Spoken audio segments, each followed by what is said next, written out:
Well, good evening, everybody. Thank you for coming to our meeting tonight. It is Monday, May 12th, 2025. It's slightly after 5:30 p.m. This is a public meeting of the School Board of West Bend Joint School District Number 1. More than 24 hours prior to the meeting, notice of the time, place, date, and subject matter of this meeting was posted at the entrance doors of the Education Service Center and on the district website. It was also sent to the West Bend Community Memorial Library, the Daily News, WRYU, the Milwaukee Journal Sentinel, and other media sources that have requested notice of our meetings. I'm going to pause to ask Superintendent Wimmer to confirm that this meeting was properly posted. Yes, it was. Great, thank you. Please rise and join me in reciting the Pledge of Allegiance. I pledge allegiance to the flag of the United States of America and to the republic for which it stands, one nation, under God, indivisible, with liberty and justice for all.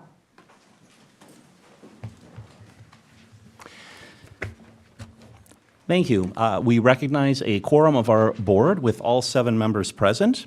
Next on our agenda is approval of the agenda. The agenda was posted in advance. I would move to approve this agenda. Is there a second? Second. Thank you, Melanie. We have a motion and second to approve this agenda. Any final discussion? Hearing none, all in favor, please say aye. Aye. Aye. Any opposed? Thank you. That motion carries, and we have an approved agenda. So we are going to move to the recognition portion of our agenda. So the board would like to take some time to recognize this year's Employee Award recipients. These individuals were nominated along with dozens of other outstanding employees for this recognition. The winners were selected by previous recipients of these same awards. The board is deeply grateful for the contributions of these individuals and would like to share some words of praise collected from colleagues who nominated these distinguished educators. So before we begin, I'd like to invite all of our award winners to come forward. And we want you to come forward together and stand in front of the podium and face us so that the folks who are watching at home can get a good look. So come on forward, everyone. Don't be bashful. Come on forward. That's great, perfect. Come on forward. All right. That's perfect. That's perfect. Perfect. And a great photo opportunity. Thank you, Superintendent Wimmer. We're going to begin with this year's recipients of the Rolfs Education Foundation Award. So first of all, the board would pause to extend its thanks to the Rolfs Foundation for its very generous, decades-long support of our teachers. And I believe, Mr. Pickler, you are going to discuss the first award recipient. Yep, so first with Jennifer Orth from McLean Elementary School. Please step forward. With 3 decades of service to the West Bend School District, Jenny has made a lasting impact through her work with 2nd, 3rd, and 4th grade students. She is a dedicated and compassionate educator who builds strong connections with the McLean community. In her classroom, Jenny differentiates instruction to meet each student's needs while fostering a positive, inclusive environment where students and families feel supported. Her innovative and engaging teaching methods make learning fun and relatable. Beyond the classroom, Jenny leads the McLean Way Committee, organizes school-wide assemblies, and promotes positive behavior with her strong communication and leadership skills. Her energy, empathy, and commitment to helping others make her an invaluable part of McLean Elementary and the wider district community. Jenny, the board thanks you for your contributions to the success of our students and staff. Thank you.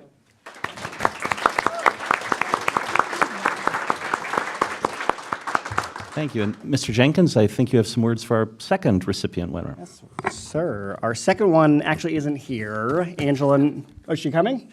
Yep, 5:34. You want to skip her? Oh, yeah. Why don't we do that? Then, Should yeah, we do- let's skip. do We'll that. get right back. No Let's problem. do that. So Kelly, I think you have, Okay. Yes, have the next I one. will go next then. Right. Would Corey Murphy from the high schools please step forward? Corey is a dedicated and passionate educator whose enthusiasm for teaching shines through in all he does. He consistently goes above and beyond by providing individualized support and creating innovative learning experiences that extend beyond the classroom. His commitment to nurturing both the musical abilities and personal growth of his students is truly exceptional. Corey demonstrates outstanding leadership by stepping up to lead the high school band program, ensuring its continued tradition of excellence. Students affectionately call him Band Dad because of his genuine care, guidance, and support, both musically and personally. Since joining the district in 2014, Corey has actively pursued professional growth while enhancing the curriculum and experience for his students. Corey, the school board thanks you for your commitment to excellence in education for all students.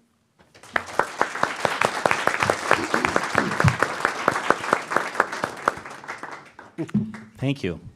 And Melanie, oh, fantastic. Excellent. Well, I tell you what, Mr. Jenkins. Yes. Why don't you take the next opportunity? We were waiting for you, Angie. I am so sorry. That's all right. We're very glad you It's could all come. good. Well, I have the honor of sharing a little words about you, Miss Neuser, which I'm sure we're all thrilled to hear. Miss Neuser is from Silverbrook Intermediate School. She joined the district in 2003, which I believe, was that when Matthew was that one like your first years, right? So my little brother Matthew, for a fun fact, was probably one of your first students. And I'm surprised that didn't ruin your career right there. Yeah. So since then, she has taught 3rd, 4th, and 5th grades, always demonstrating an unwavering commitment to her students' growth and well-being. Her engaging, hands-on teaching style and innovative lessons connect learning to real-world applications and inspire deep thinking. Angela is deeply involved in school life, serving on numerous committees and fostering a positive, enriching environment. She provides meaningful opportunities for students to explore their passions through her leadership of co-curricular activities such as robotics, forensics, yearbook, and of course, K-Kids. Can't forget about them. Her work also extends into the community through partnerships with groups like the Kiwanis Club, promoting student engagement in service and leadership. Angie's outstanding dedication to education and her holistic approach to student development make her a valued and impactful educator. So Angela, the board would like to thank you for all you've done to support our mission and, of course, excellence for all.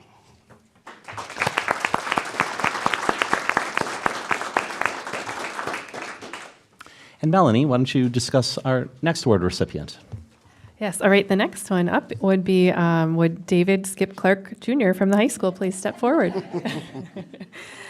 Skip's passion for education is evident in every aspect of his work with the students and families of the West Bend School District, where he has been making a lasting impact since 1995. His classroom is a dynamic environment where students are energized by hands-on learning and real-world connections that bring science to life. Known for his ability to make each day exciting, Skip approaches his lessons with contagious enthusiasm and a deep commitment to every student's success. He builds strong relationships with his students, offering personalized support and creating a welcoming, community-focused atmosphere. Outside the classroom, he has served as student council advisor and played a key role in organizing major events like the Blood Drive and Charity Week. Parents and students alike praise Skip for transforming chemistry into a favorite subject, and for the personal touches like his thoughtful holiday letters that reflect his care and dedication. Skip, the board thanks you for your contributions to the success of our students and staff.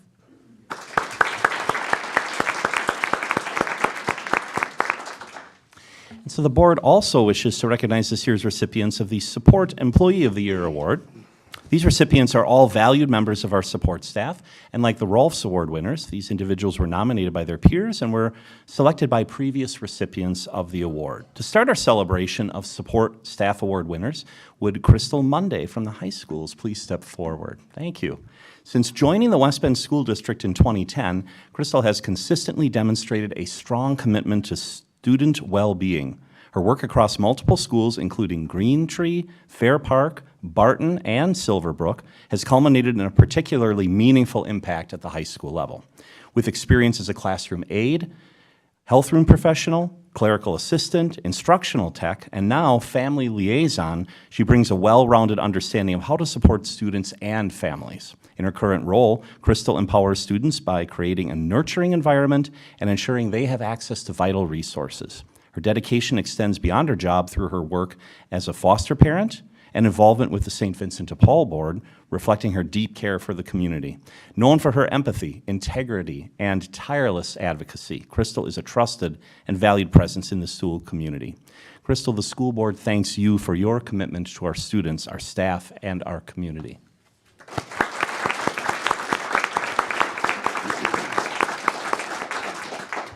June, I believe you're going to discuss our next award recipient. Yes, thank you. Would Diane Walsmuth from Jackson Elementary please step forward? Since August of 2020, Diane has served as an exceptional family liaison at Jackson Elementary, providing personalized support and resources to students and families. Her compassion and respect for every child fosters an inclusive environment where all students feel welcomed and valued. Known for her outstanding customer service, Diane offers thoughtful guidance that contributes to both student and family success.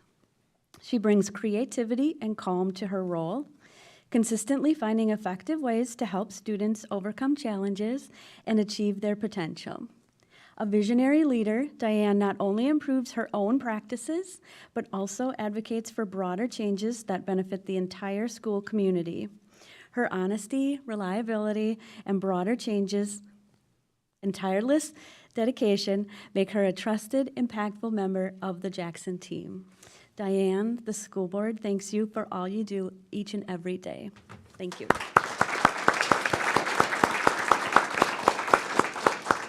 And Chad, I think you're going to discuss our next award recipient. Amanda Daly from the high schools, please come forward, right in the center. Amanda is an exceptional administrative assistant whose dedication, innovative, and positive attitude make her an invaluable part of the high school's office. Since joining the West Bend School District in 2018, she has consistently gone above and beyond using her proactive mindset to improve daily operations and support staff and students alike. Her deep understanding of school systems, paired with her innovative thinking, has made her the go-to resource for both administrators and faculty. Amanda's kindness and willingness to help others foster a culture of support, care, and respect throughout the school. Her strong organizational skills and calm, encouraging presence brighten the office environment and boost team morale. Often described as the glue that holds everything together, Amanda's reliability and work ethic have made a lasting impact on the entire school community. Amanda, the school board thanks you for your important contributions to the success of our district. Thank you.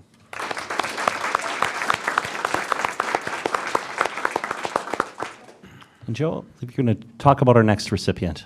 Yes, would Dawn Cox from the high schools please step forward? Dawn's unwavering dedication and quiet strength have made a lasting impact on the West Bend School District community. For nearly 4 decades, since she began her career in September 1987, she has served in a variety of roles, always with professionalism, kindness, and a sincere commitment to others. From her early days as a supervisory aide to her current role managing the district's copy center, Dawn's empathetic and caring nature has provided steady, judgment-free support for countless students and staff. Her behind-the-scenes work is essential to the daily operations of the district, yet she never seeks recognition, instead focusing on how she can help others succeed. Known for her thoughtful gestures like homemade treats and offers to help prepare classrooms, Dawn consistently goes above and beyond her responsibilities. Her integrity, reliability, and compassion exemplify the very best of what it means to serve in education. Dawn, the school board wishes to share its gratitude with you for everything you have done for our students and staff.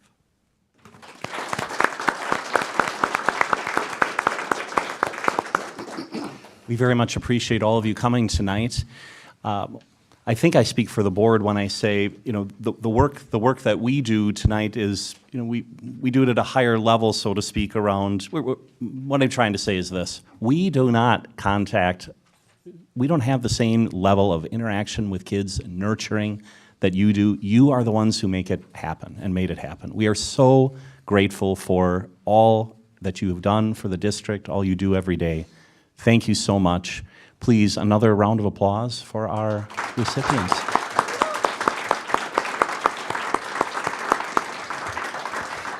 Allow me also to remind the group that this is a public board meeting, and we invite everybody to stay for the rest of the meeting.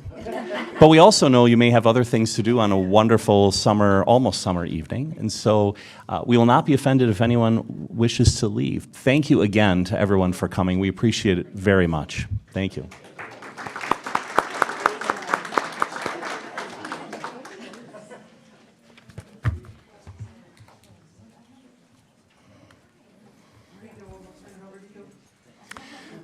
That's right. We can introduce next on our agenda for our student representative reports.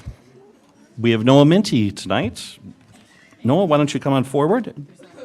Excellent. Oh, perfect. Absolutely. And we have Kate Stram. Do I have that pronounced correctly, Kate? You know I'm terrible with names, so thank you for confirming that. Appreciate it very much. So we'll turn it over to you. Thank you again for coming. Thanks. So I'm Noah, of course. I will be taking student life and academics and co-curriculars for you this evening. So starting out, East Junior Vincent Zerbis received a National Gold Medal in the 2025 Scholastic Art and Writing Awards for his drawing, Time's Inescapable Grasp. In June, Vincent and his family will be traveling to New York to attend the awards ceremony at Carnegie Hall. He was one of 110,000 teens who entered more than 310,000 original works of art. Previously, he won 4 Gold Key Art Awards through the Scholastic Art and Writing Awards, and one of those has now won the National Award. On Saturday, the Honors Wind Ensemble performed the Music in the Parks Festival in Gurnee, Illinois, and won first place in their category and first place overall for high school bands with a score of 98.5 out of 100.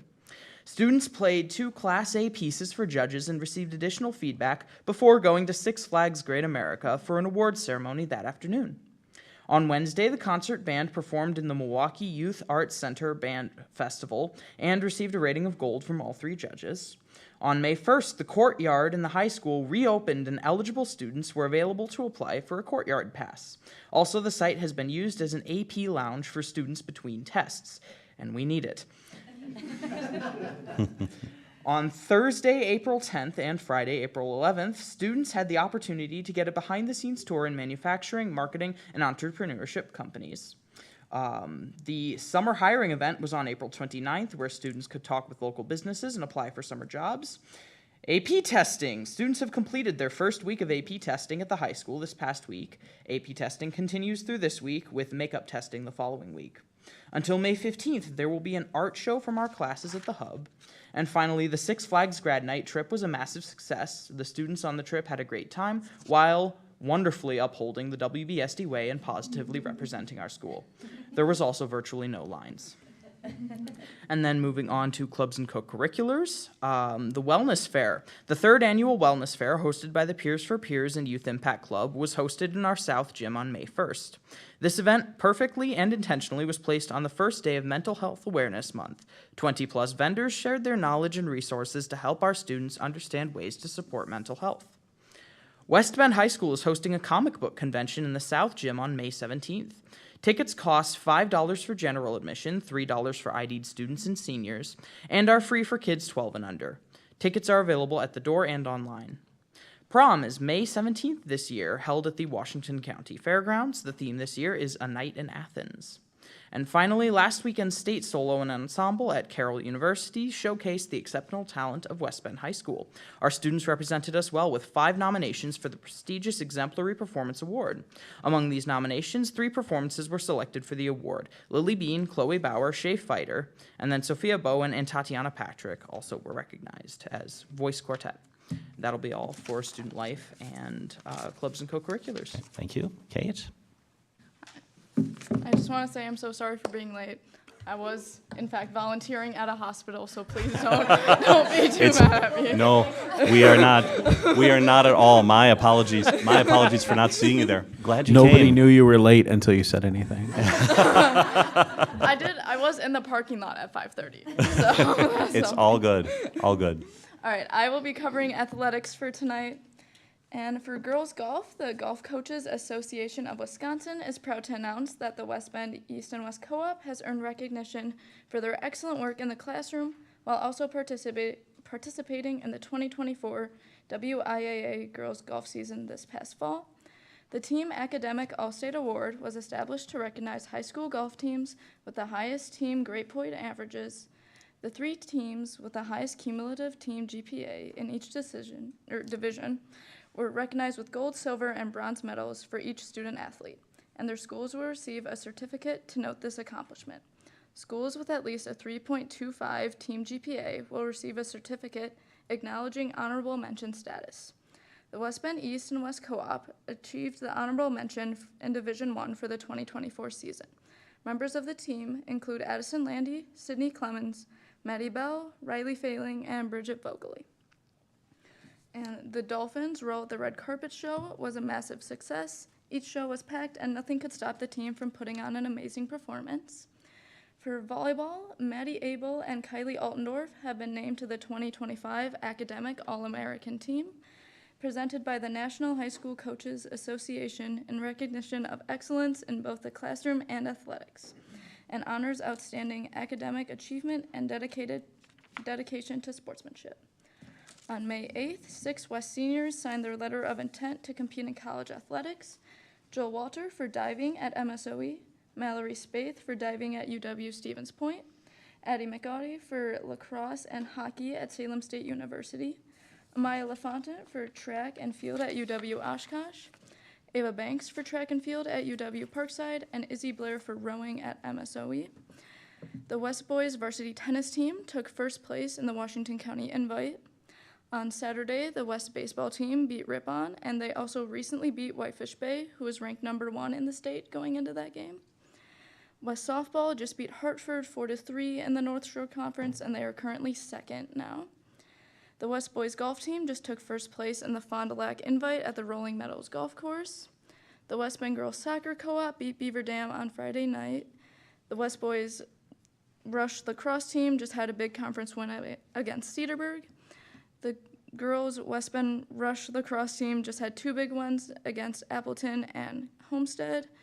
And then the co-op track shooting team is 6-3, and they had their last home meet of the season this afternoon.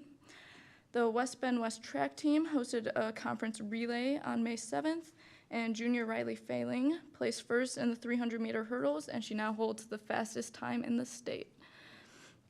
And then other top 3 finishes from this meet are Amaya LaFontaine, Carson Hammer, Carter Hackman, Grant Walter, Ethan Hackman, Joel Walter, Kaylee Hitz, Riley Failing, Ava Banks, and James Banks.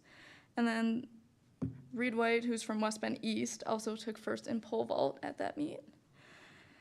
And then the West boys track and field team sent their 4x800 team to an invite-only Arrowhead meet on Saturday, and Carson Hammer, Grant Walter, Ethan Hackman, and Carter Hackman finished in first place. And as always, thank you for listening to the great things happening at our school. Yes, thank you. Appreciate it. Kate, I should have introduced you as you're a junior at West, is that correct? Excellent. Well, thank you for the message. Noah, why don't you come back up to the podium just for a moment, because you are a senior at West. Yes. I was just asking Superintendent Wimmer if this may be you're going to be graduating soon, so are you coming to another meeting? I will be here on June with the Skills USA team. All right. and I believe I might say a few things then. I don't know. I'll have to coordinate Okay. with Ms. Potter. But This is your last official report on Yes, that. yeah. And we'll be back for recognition because he is representing us at nationals later, going to Atlanta, we said.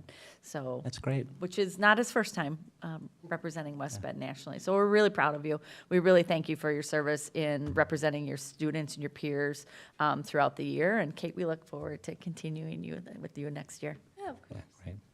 Thank you. Yes, please accept the board's thanks. You clearly have a gift and a passion for public speaking, among many other things. And remind us, what are your plans after you graduate? I will be studying a double major in philosophy and rhetoric at Wabash College in Crawfordsville, Indiana.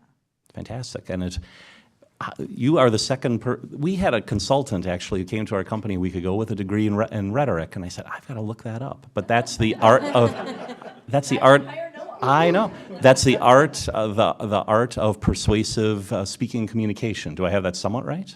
Yes, yeah, no, it is very versatile for hoping to get into law, so. Fantastic. Thank you again. We really appreciate all of your work, and we look forward to seeing you again in the near future as you come back for other recognition. So appreciate your I work. want to say on behalf of me and Ms. Potter, we have been working hard on the people who are going to regularly replace me next year, and it is falling into good hands. We're very proud of the people who volunteered, so I look appreciate forward to that for certain. I appreciate it too, and thank you for your work. All right. Excellent. Thank you. All right. Next on our agenda is public participation. I don't have any comment cards. I don't see any in the audience, so we'll move then to our consent agenda. On our consent agenda, we have minutes of the April 28th, 2025 regular board meeting. We have 5 contracts, 1 resignation, no retirements, a Findorf labor rate contract amendment, and disbursements posted to May 9th, 2025. I'll pause to see if there are any questions on items on the consent agenda. Hearing none, I'd move to approve this consent agenda. Is there a second? Second. Thank you, Joel. We have a motion and second to approve the consent agenda. Any final discussion? Hearing none. All in favor, please say aye. Aye. Any opposed? Thank you. That motion carries. We move then to reports, and the first report is the Policy Committee report, and I will give that report. So the Policy Committee convened on May 6th, and so Chad and I are returning members to that committee, and we were pleased to welcome new members, Chris Jenkins and Joel Pickler. Thank you again for agreeing to serve on the committee. And we continued our important work on policy review and development. During our meeting, we advanced discussions on 2 significant topics, Policy 830, which is use of facilities, and Policy 751, which is transportation eligibility. We also completed our review of the 600 series, which pertains to fiscal management policies. And we normally would have scheduled a first reading of those items on this agenda, but we have a pretty full agenda tonight. So we're going to table the first reading of those items to a future board meeting. But the Policy Committee is bringing 2 items forward to the full board for discussion at this meeting. So the first is Policy 199, which is high school configuration. This is a policy that we've discussed before as a board. It remains under review as we continue to explore configuration models and their alignment with district goals. Our discussion included replacing this policy with a board-approved process for discussion on the question of 1 or 2 high schools. And the committee is eager to engage the board in discussion to frame the next steps for the administration and the committee, so we look forward to your thoughts there. The second item that we're bringing forward for discussion is a promotion policy aligned to Act 20 literacy requirements. And given the intersection of curriculum and policy, this item is being presented to the full board to participate in a first reading. The draft policy reflects a requirement for promotion decisions that are linked to reading proficiency under Act 20 and helps ensure consistency with state law and district instructional practices. So that concludes my report. We have a few items yet for discussion then on the agenda tonight. Any questions on the Policy Committee report? All right, thank you. Hearing none, we will move then to the Superintendent's report. Superintendent Wimmer. I'd like to report on the recent scholarship event on May 5th. More than 150 East and West seniors were honored with scholarships from local foundations, individuals, families, businesses, civic organizations, and more for their post-secondary education, whether it be a 4-year institution, 2-year colleges, universities, or technical schools. So in total, the amount of local scholarships given out that evening was $940,000. So we would just like to honor, there were a few new scholarships this year, the class of 1958, Jeannie Heiblink, Martina Hartwell Memorial, Philip J. Way Memorial, Youth Impact, and the Zach Schmolt Memorial. So thank you for those new scholarships, but also thank you to Columns for its dedication to making college more affordable for our students. Columns is a unique entity in our community. We're grateful that it exists to help our students. That is a local agency that helps create foundations and really elicit new scholarships and award those to our students. It's very unique. Not every community has just a local giving opportunity like that. So again, we're really excited about that.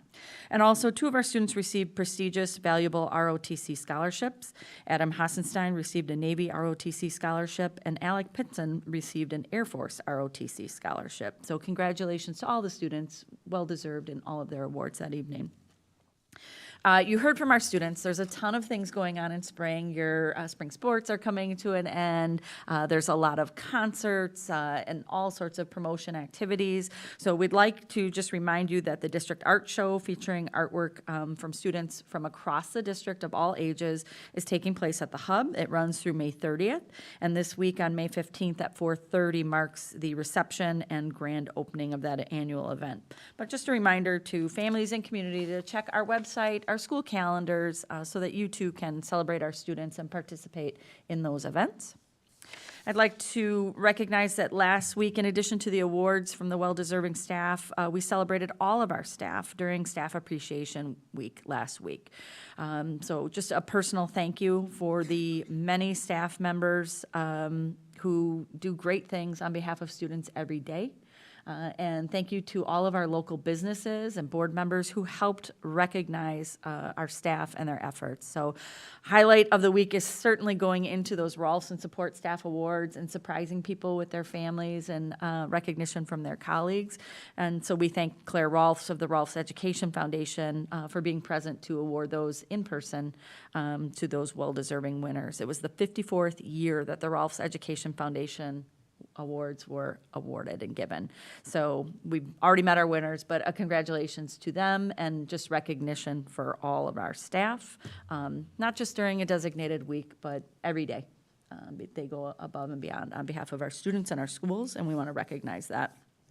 I'd also like to note that May 7th was the National School Nurse Day. So we certainly have an amazing group of health room professionals led by Amy Brager, our district nurse. So just to give you an idea of their importance collectively, in the prior year, there were 72,000 health room visits. So they're critical parts of our staff as well. So again, just a shout out to those nurses on that recognition day as well. So thank you. Thank you. Any questions for Superintendent Wimmer regarding her report? All right, hearing none, we will move to our discussion items. As I mentioned earlier, we have a bit of a jam-packed agenda. By my count, I think we have 13 discussion items, and they're all important. We are starting with out-of-country trip French class. And are you Ms. Simmer by chance? am. Carrie Yes. Simmer, you are a French teacher, is that correct? Yes, this is my 9th year with West Bend, but 16th overall.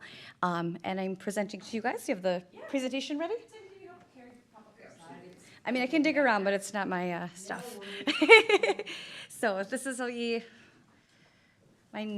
8th trip as a staff member, but my 2nd as official lead for the trip, because my colleague partner in crime, Christy Fisher, was also the lead that led me through the rest of it. So, perfect, thank you. So we are looking at this year for next fall, or next spring, 2026, we're headed to France and around southern France. It's gonna be part of pre-spring break and then overlap during spring break. Is the idea to have that balance. Obviously, traveling is the ultimate opportunity to utilize your language skills, but as well as your history skills, social skills, everything involved with traveling. I help prepare for these. So we're looking at a 10-day, 8-night various cities, so full days. Obviously, these trips definitely helps their, improves understandings of cultures as well as their own, developing self-reliance and personal responsibility. And definitely allows for this international connections. So the full itinerary is linked and I believe was handed to you as well. There's obviously details that come as things are more finalized and what's available, the time and dates. But just a little preview. I mean, I know you're all gonna wanna pack your bags after this. So Tuesday the 24th through the 26th, it's travel day. So we do an overnight flight, arrive in Paris, met with the coach bus once we get there. Various museums, sightseeing, cafes, all the things. We pretty much put 20,000 steps on a day on these adventures. And then Friday, we take a day trip to the Chateau de Versailles, which is just outside of Paris, to learn all about Louis XIV and history and their beautiful gardens. Then we move along, we're heading our way south to Lyon, France, one of the second most influential city in the country. Where you see in the bottom picture, with anywhere from Roman ruins to modern day architecture. And then we're headed to an even more ancient area in Avignon, France. So we'll take a train, spend a day trip there. And then we're going to we're going to call it our resting place, departure place will be at Nice, France, on the French Riviera. Getting to see various sightseeing. It won't be warm enough to swim, but we'll look at the Mediterranean, as well as a couple day excursions while we're staying there to the Principality of Monaco and the beautiful city of Aix. So we're gonna, and then we have to go home. We gotta come home eventually.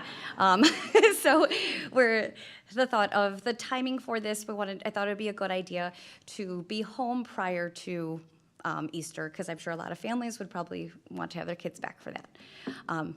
So this trip is looking at $5,000 based on 13 to 17 students, and that should say 2 liters, not 3. And then we're looking at about a little under $5,000 for 17 to 20.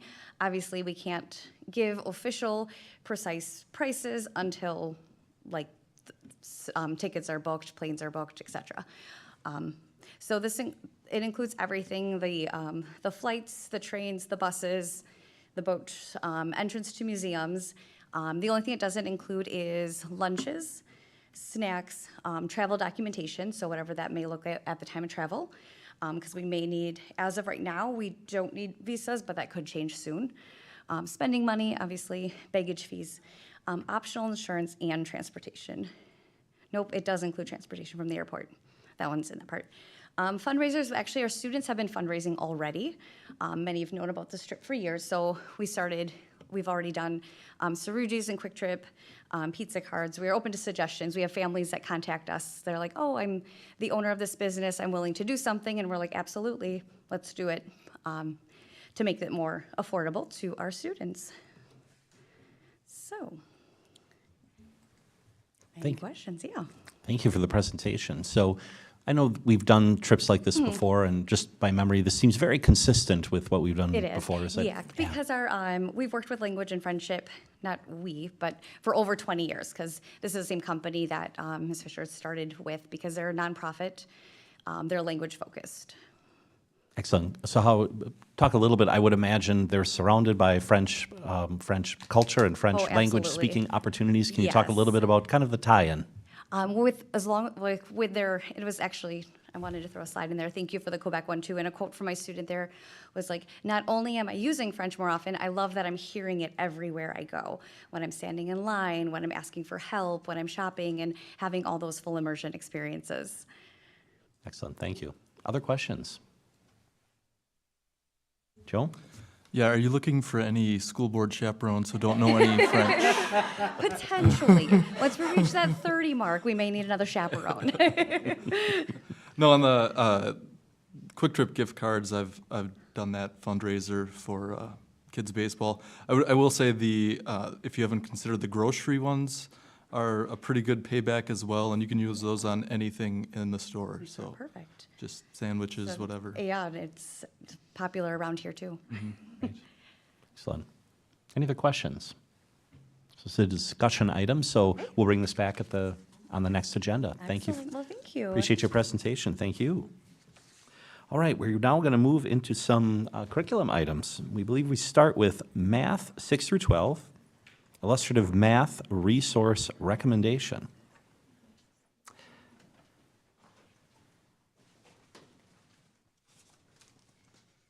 Excellent. Thank you very much. Why don't you introduce yourselves for the group, if you don't mind? I'm Kelly Downs. I'm the curriculum coordinator for the district. And this is Cassie Martin, who is a special education teacher over at Badger. And we have Mary Damcott, who is one of our great math teachers over at the high school.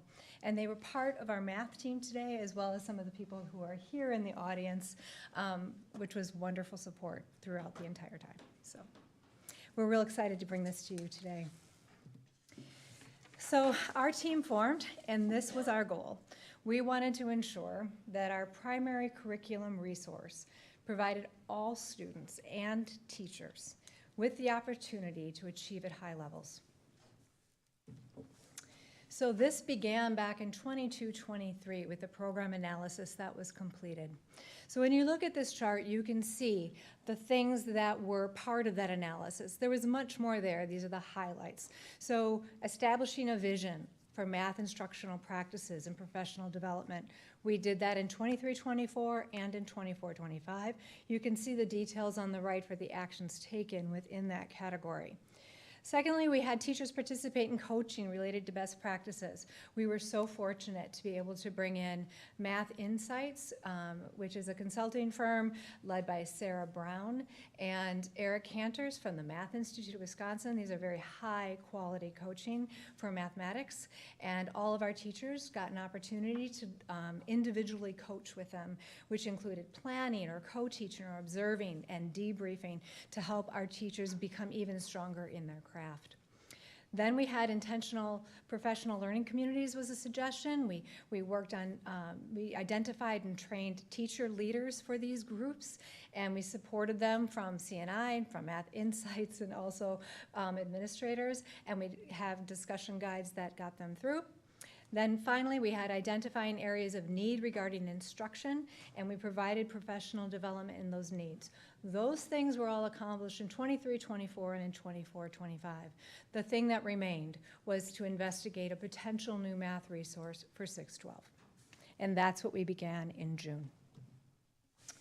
So in June, we formed a team. We have a very representative team from teachers in every single math level, from all the schools, special education. We have EL represented, we had gifted and talented represented, because we knew how critical all these different perspectives were as we went to these resources and vetted them and made sure we had those representative ideas covered. These people gave up a lot of time and a lot of passion towards this project. So I'm going to talk to you just a little bit about what our process was. Kelly and her team were tasked with wringing all of us together and trying to make us focused, and did it in an excellent way by having us first decide what are those main key factors that we would like to make sure we are encompassing with this new curriculum. So with that, we took a look real closely at Ed Reports and looked at the key indicators that they use when they're evaluating curriculum. Then off of that, we decided that which one of those key indicators in each of the areas was most important to us, and then we gave a rank value for it, which thus let us build our rubrics. Once we had those rubrics, we then were tasked to take a look at a lot of curriculum. But we had a lot of time to do it. But the nice thing about it was it really was a way for us to whittle down what we were looking for to make sure that when we came to our evaluation and our site visits, we weren't just seeing a bunch of different curriculum. We had really good options, which in January and February, we had teams that did go, and it was awesome. We saw it at a couple different places, the plans that were in action, and then based off of those visitations, our rubric scores, our conversations, we were then able to come up with a recommendation that we're presenting you tonight. Oh man. This is why I'm not allowed to touch buttons. You're doing just fine. Okay, so basically this is just another visual to help you kind of understand our process. So we first started out with our, what does Ed Reports actually recommend? We took a look at all the gateways, and we only wanted curriculums that met the highest levels in all of those gateways for Ed Reports. And when we did find those meet expectations, it ended up with 21 middle school options and 20 high school options. From there, we used our rubric to kind of try to whittle down some of them. It was pretty easy at first to figure out which ones would work, because obviously we're not going to have 21 middle school curriculums come in and 20 high school curriculums. We ended up with 8 at the middle school and 4 at the high school. Those were the ones then that we really scored using our rubric with feedback, and from that we were able to pick our top 2, which then we went and did site visits to see how they were actually utilized in the classroom real time.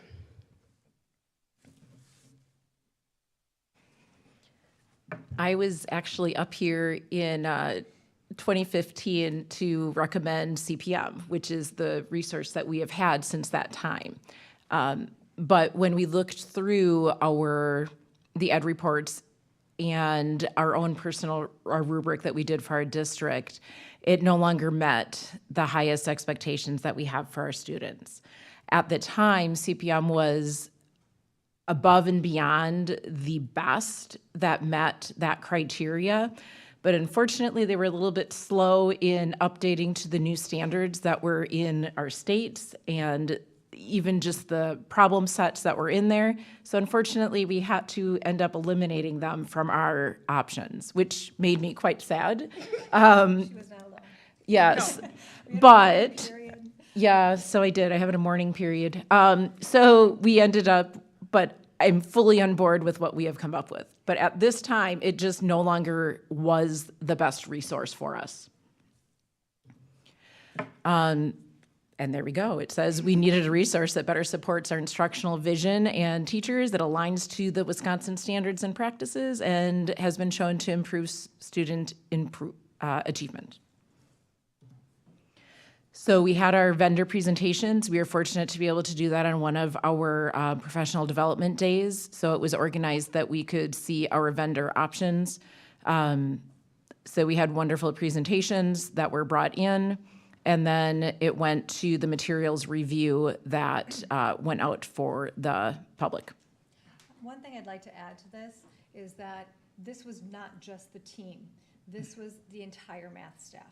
So this was our connection to them, as well as having all of these team members who were in constant contact with the greater math team to keep them informed along the way. So they also had a chance to get their hands on the materials, and they had a chance to give us feedback as well as see the vendor presentations. So our final recommendation from our team that we started almost a year ago, last June, is illustrative math is the resource we would like, but the middle school and the high school had differing opinions on what would be the best vendor that provides that. It's the same course material, the same lessons, the same everything, but there's a little bit different resource pack, I guess, that comes with that. And the middle school teachers felt strongly about one, and we felt strongly at the high school about another.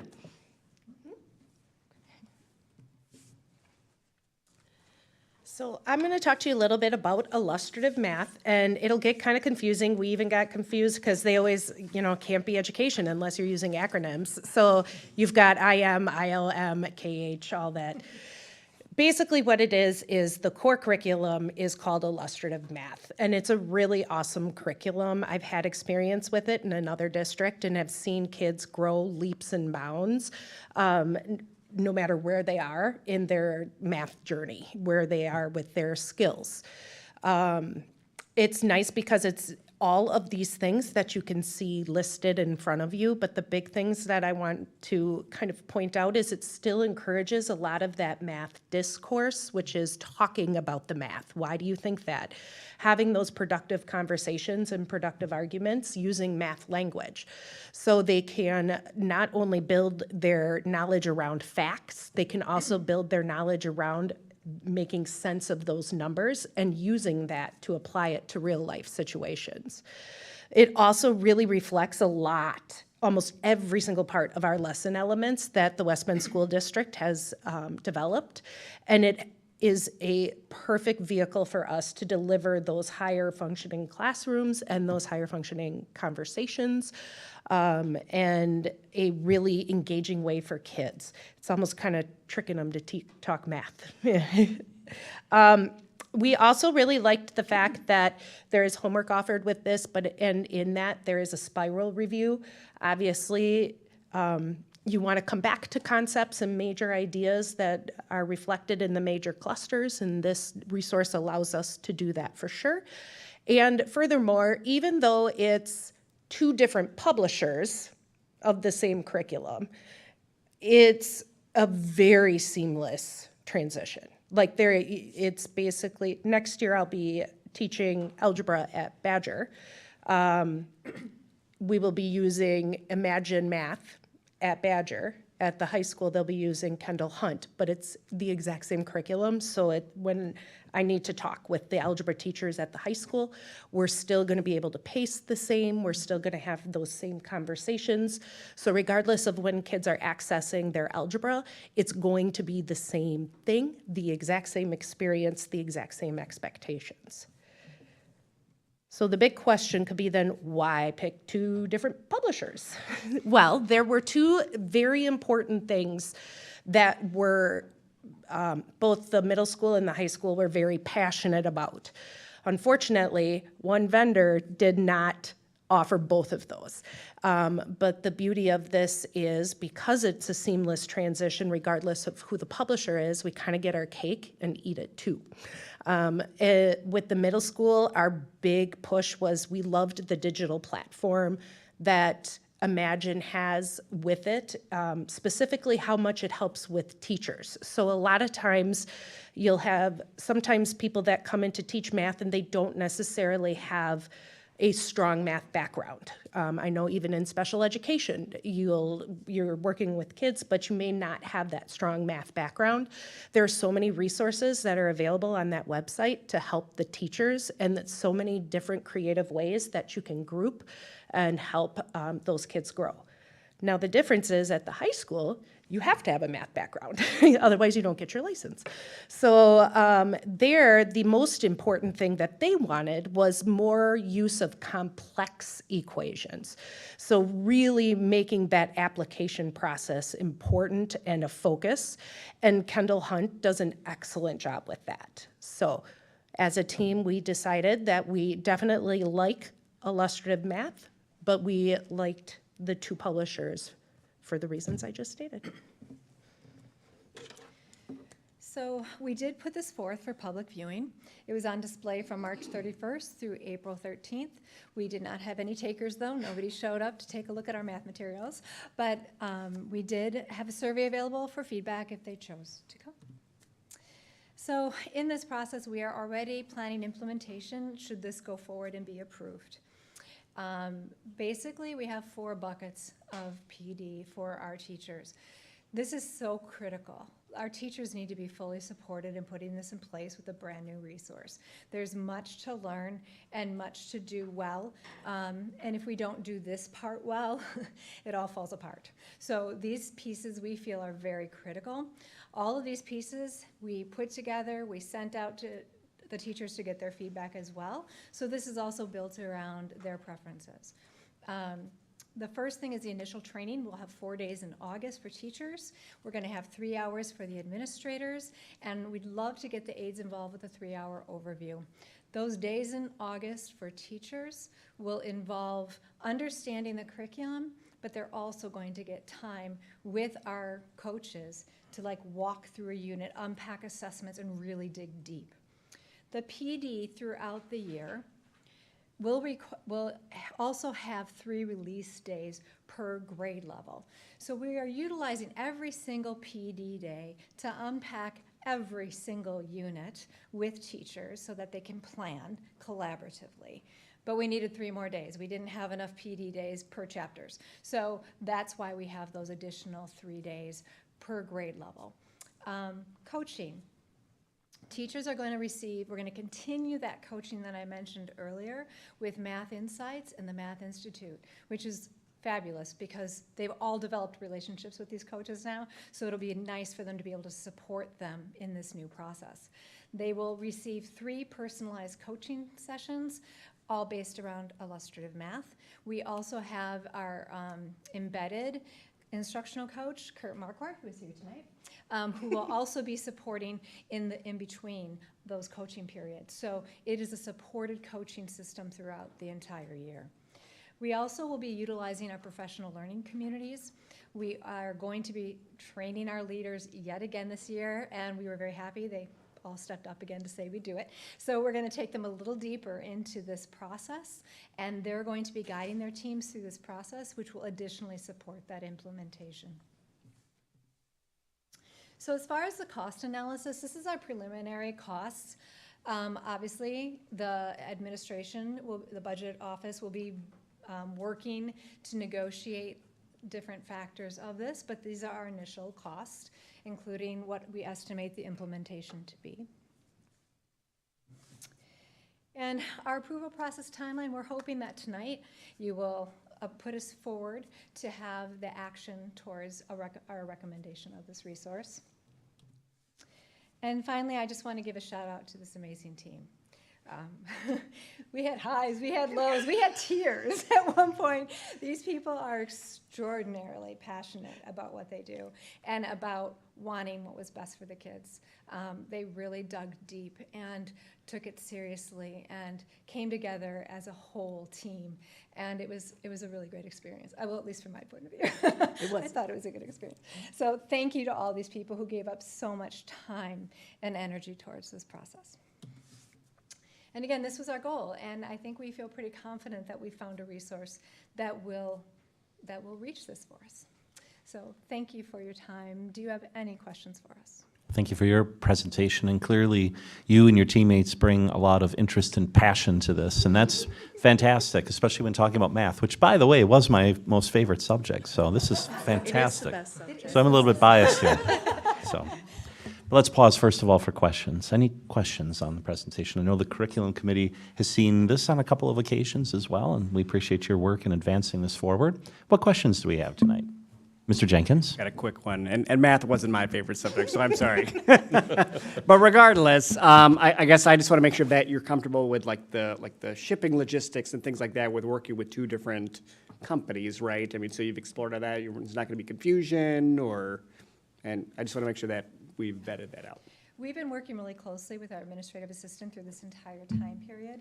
We've also been working closely with the vendors to get this in the hands of teachers as soon as possible. As soon as we came up with this recommendation, they're like, okay, when do we get it? Like, when can we have it? Because they want to start diving in. So we are working very closely with them. We feel fairly confident that we're hoping it'll be seamless. Just want to confirm. Thanks. June?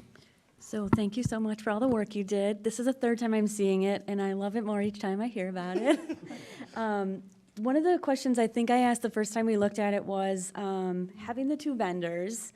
I think you said that one was a digital platform and it was very low cost or very, I want to say free, I don't know. But so I just wanted to let everyone else on the board know that even though there's two vendors, it sounded like there was some synergies of having those, and we're not double paying, we're just getting one for free, I think you said? Right, we're actually saving money, which if we had gone with Imagine Learning, they have a very robust platform that you need to purchase. Kendall Hunt's is a much simplified version, and it's free to anybody. You could go on right now and access it. So we don't have to pay for that access. So that's the difference as you look at this pricing between the 92 and the 58. Theirs is simply materials. They do have they have something called assessments, which we will be trained on. Again, it's free, and it's a way for teachers to organize things online. It's just not as robust as the Imagine Learning that the middle school preferred. I have a question. Go ahead. I did watch the couple curriculum committee meetings that you presented at, so I apologize if this was shared. Just, do we have any long-term goals around like future assessment scores, improvement with scores, and what might that look like? Yes, part of this implementation process, we were working very diligently to have student achievement goals within that. So we're going to be collecting data around obviously our universal screener, STAR, pre-ACT, ACT, and we'll be tracking that. In fact, I work with our district administrator, what is her title? The DAC. I'm thinking. Thank you. I don't really think it was Who's the DAC? Tina. Tina, who's great at all of this. We are working to build dashboards to collect this information. Additionally, we're going to be tracking our assessments, both formative, which I have a special spot for formative, as you all know, because that's where we can make the biggest difference, right? As well as our summative, and making sure that we're moving along. I appreciate also the explanation that you had earlier about how maybe it's state standards, how they may have changed, how maybe techniques around learning have changed? Because perhaps a skeptic could look at this and say, well, I don't know, addition's probably the same as it was in 1970 as it is today. Can you just give one little example of something that this may transform or change, a different approach, something that's different? Fractions. Come closer to the microphone if you don't mind. Oh, sure. That's just to I'm make sorry. sure. No, that's okay. I used this in my prior district. And that was an area that when I would approach, especially elementary teachers, they'd be like, and anybody, when I would say I was a math specialist, adults always would say, oh, I hated fractions, like over and over and over again.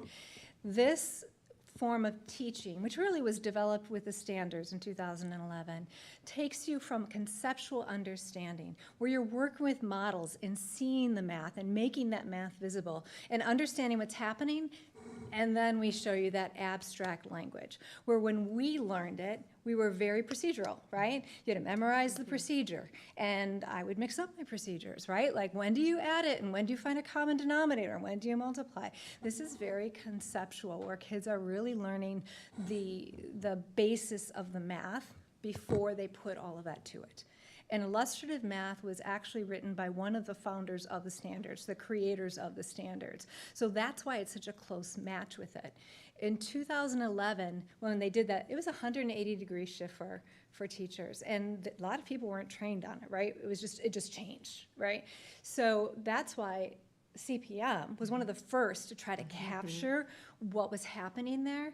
We've just gotten better at that with the current resources. So illustrative math, having that connection to one of the creators, is just real spot on with the spirit of that. Right. Does that kind of make sense? No, that's excellent and very helpful. Thank you. Any other questions? Chad? I just wanted to ask about the transition for students who have been using the current method and now we're swapping over. Is that anticipated to be relatively smooth? Is that going to Yeah, I think. make things harder for them for standardized testing that they have to take that's coming to? No, so the resource, again, like, I don't think our methodology for presenting is going to be very different with this than it was with CPM. So we made that huge shift in 2015, like, instead of direct instruction, it was much more collaborative. CPM and illustrative math are very much that same format, where it is going to be a lot more of, again, still, as Cassie had said, the productive discussion and productive struggle, like working through that. So what's probably going to be a little bit different for us at the high school is the content of what is in algebra is slightly different than what it currently is. But that is why we are rolling out algebra and geometry simultaneously next year if this is approved, and we're going to hold off on our algebra 2 until the following year. So that gives us a little bit of time with how the content and the order that it is taught has changed. So as far as the instruction that we'll be providing, and on the students' end, it's not going to be much different. Instead of them writing in their notebook, they're going to have an actual workbook, because there's a workbook with everything in that the kids get for every level. So in some respects, that part will be easier because they will have everything there. And I know one of the largest complaints we've gotten from parents with CPM, there's no examples. Well, now the kids will have that. It will also be in the textbook.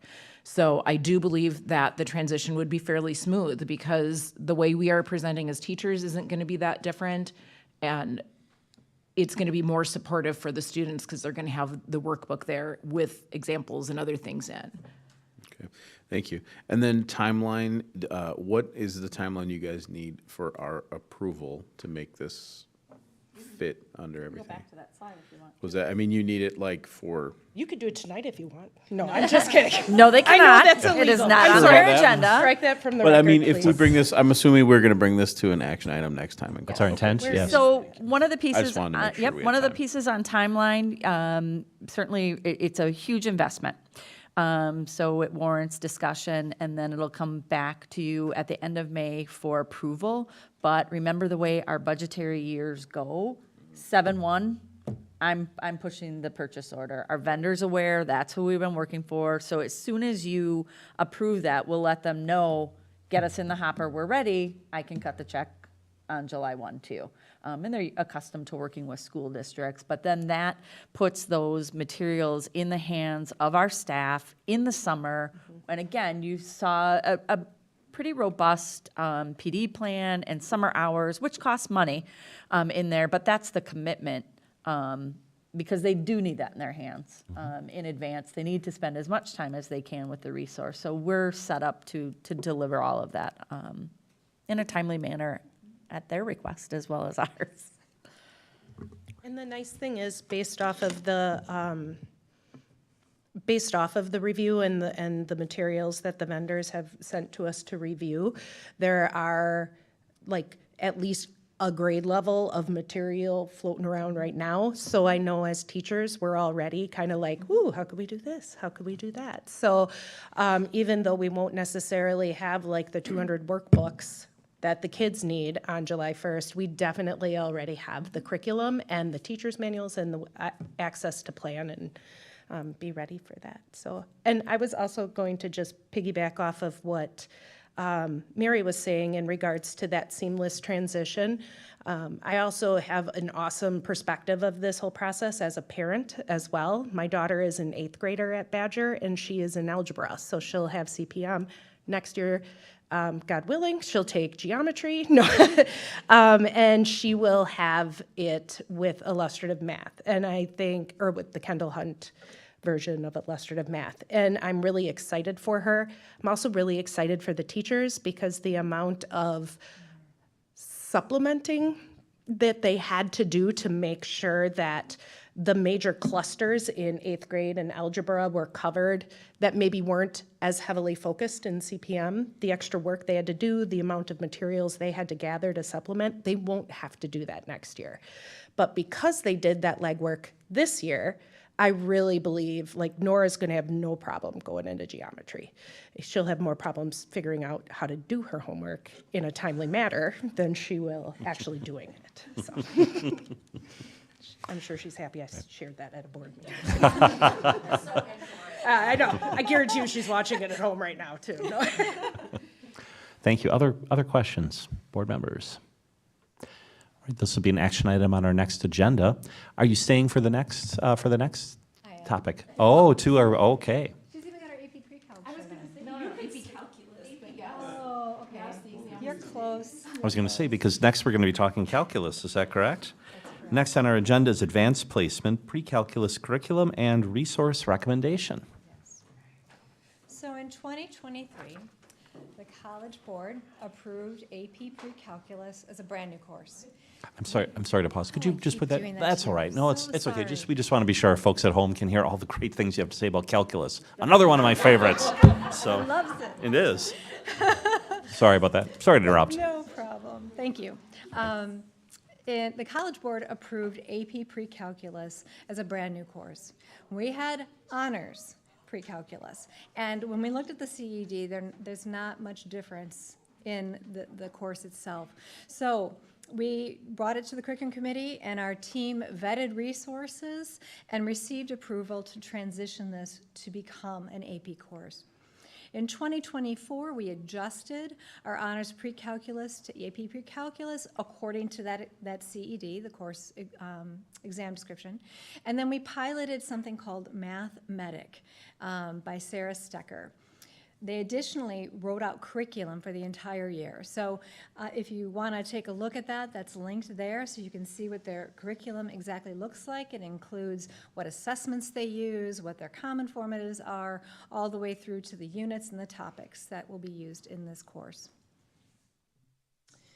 We did put these materials on display from April 28th to May 9th. However, we had no takers. They didn't want to look at our calculus. But it was Maybe there they for looked them. and they just didn't sign At in least- or take the survey. There So you go. let's be optimistic. That's true, possibly. So we didn't have any takers on that we know of. But our request is that the pre-calculus team is recommending that we continue with this resource. They did like using it. They found it to be effective and in line with the CED. So that's what we're here to ask for board approval on. All right, we'll pause for questions from board members. Again, this is a discussion item which we'll take up at our next meeting, but any questions in the meantime? Roughly, about how many students, I know this is an unfair question to kind of ambush you, about how many students would you think take calculus in a given year? Gosh, I don't even know that. 120 or so? Pre-calculus, thank you. Thank you. My daughter says she'll give you her review on it after tomorrow's test. Be open to hearing it. Excellent. Excellent. Thank you for your time. Thank you for yours. Appreciate it. Let's move then to the next discussion item, Advanced Placement U.S. Government and Law Resource Recommendation. And Heather Isaacson, our program administrator, will walk us through this item. Welcome to the podium. Thank you. Good evening. Oops. How do oh, there it is. Okay, so Advanced Placement AP Government Resource Recommendation.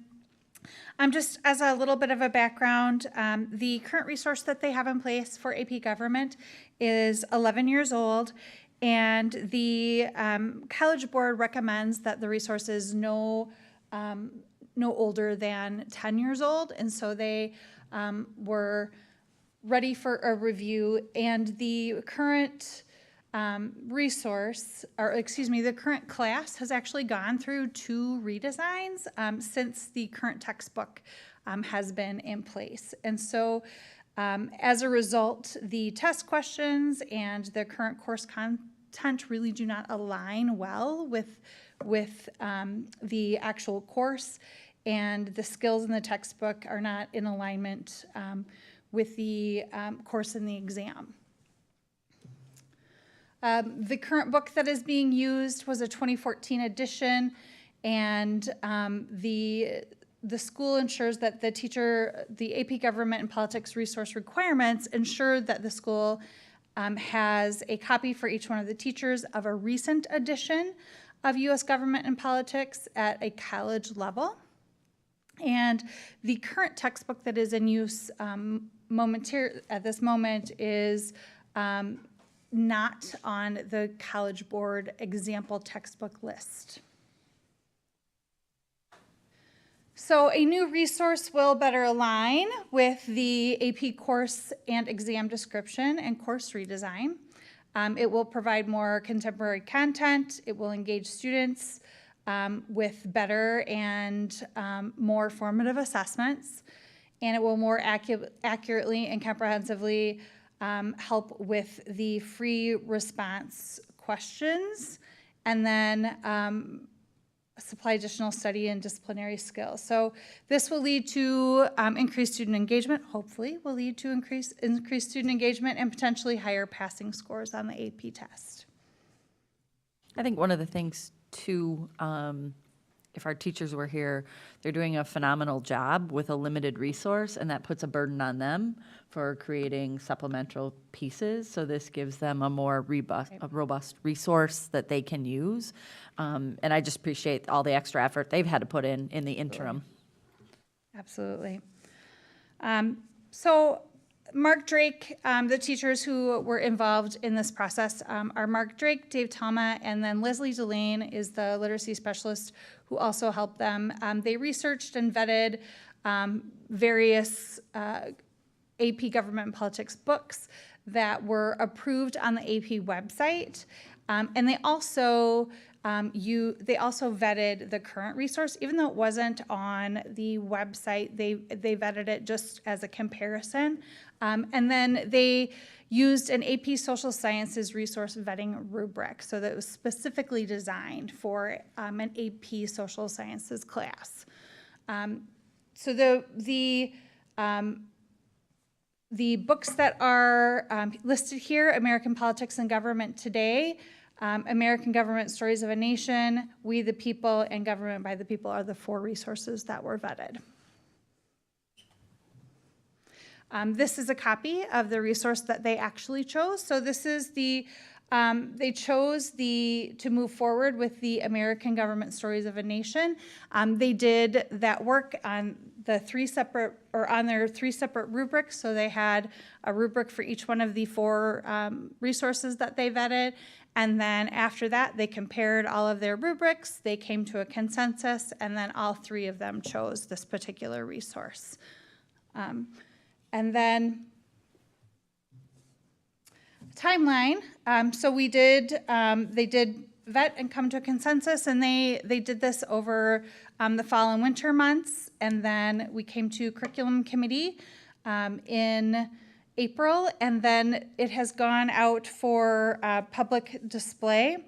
That went out April 28th through May 11th for public display, and there was no feedback that was received from the public. And so we're bringing it for discussion today in hopes of it moving forward for purchase. Thank you for your presentation. What questions, board members, do we have? One question that I'd have, and I think you touched on it during the presentation, is you mentioned how perhaps the one in the past, these resources can grow stale over time, especially as they reach, we'll call it that 10-year horizon. Correct. With this new resource, it sounds like they're supplementary materials. Do they stay kind of fresh? Are there online resources? Are there things that will keep this perhaps a So bit this fresher? particular resource does have an online component to it, and it is a 2025 resource. So it will be as up to date as possible. The last one did not include the last several presidents, for example. So as far as supplementary, they're not going to have to supplement, for the next several years. But as we reach that 10-year mark, if we're getting to that point where in that cycle, they may have to supplement as those years pass on just to keep current, which I'm confident that they'll be able to do because they're fabulous teachers. Great. Other questions? All right, we'll see this as an action item on our next agenda. We appreciate the presentation. And next comes English Language Arts, 5th grade, Core Knowledge Language Arts, CKLA, resource recommendation. This one is not moving forward. That's right. Oops, there it goes. I got it. I just had to click the button. Okay, so just an overview quickly of the work that we have to date on. This is coming as a kind of that next phase of Act 20 early literacy law. So as you know, we implemented CKLA for our K-4 elementaries this year, and that was as a result of the Act 20 early literacy law and not recommendations, but the law mandating that we make sure that we have a resource that is aligned with the science of reading. So that implementation has gone very well this year, and that was done last year with a team, a district literacy team, literacy specialists, and teachers at all K-4 grade levels were involved in that process. And it was a process that included a similar vetting process with our the special rubric that came through the DPI for early literacy. And we whittled that down to 2 different resources, CKLA and Wit and Wisdom. Both of those resources last year underwent a vendor presentations. Teachers had opportunities to interact with those materials. And then in the consultative process, the teachers ultimately chose CKLA as the one that they wanted to go with. It also included, similar to the math vetting, sites or visits to other schools to look at the resources, community viewing and input, and then a final recommendation by the board. So in that spirit of that 4th grade cohort that is currently using CKLA and that cohort moving on to 5th grade, through the last year through the primary resource analysis of the current resource that the 5th grade is using, they did determine that they wanted a resource that was aligned to the science of reading and was better aligned to what the students were going to be coming into 5th grade with. Oops, there we go. This is part of that program analysis that they did. They marked the areas of need, and then they proposed solutions. And part of that solution was that K through 5 alignment, knowing that the 5th grade class will be going, or 5th grade will be returning to the elementary. So that is an important aspect for those teachers as they were doing that program, going through that program analysis. They also recognized that they needed an increase in literacy instructional time, and CKLA, in the way that it is designed, allows for that as well. So the current review team consists of our fifth grade ELA teachers, special education teachers, EL teachers, literacy specialists, both at the elementary and at the intermediate and middle level, curriculum and instruction administrators, and the fourth grade ELA teacher representatives, as well as the fourth grade literacy specialist and one of the fourth grade principals. They've partnered with Fair Park to go and see the CKLA in action.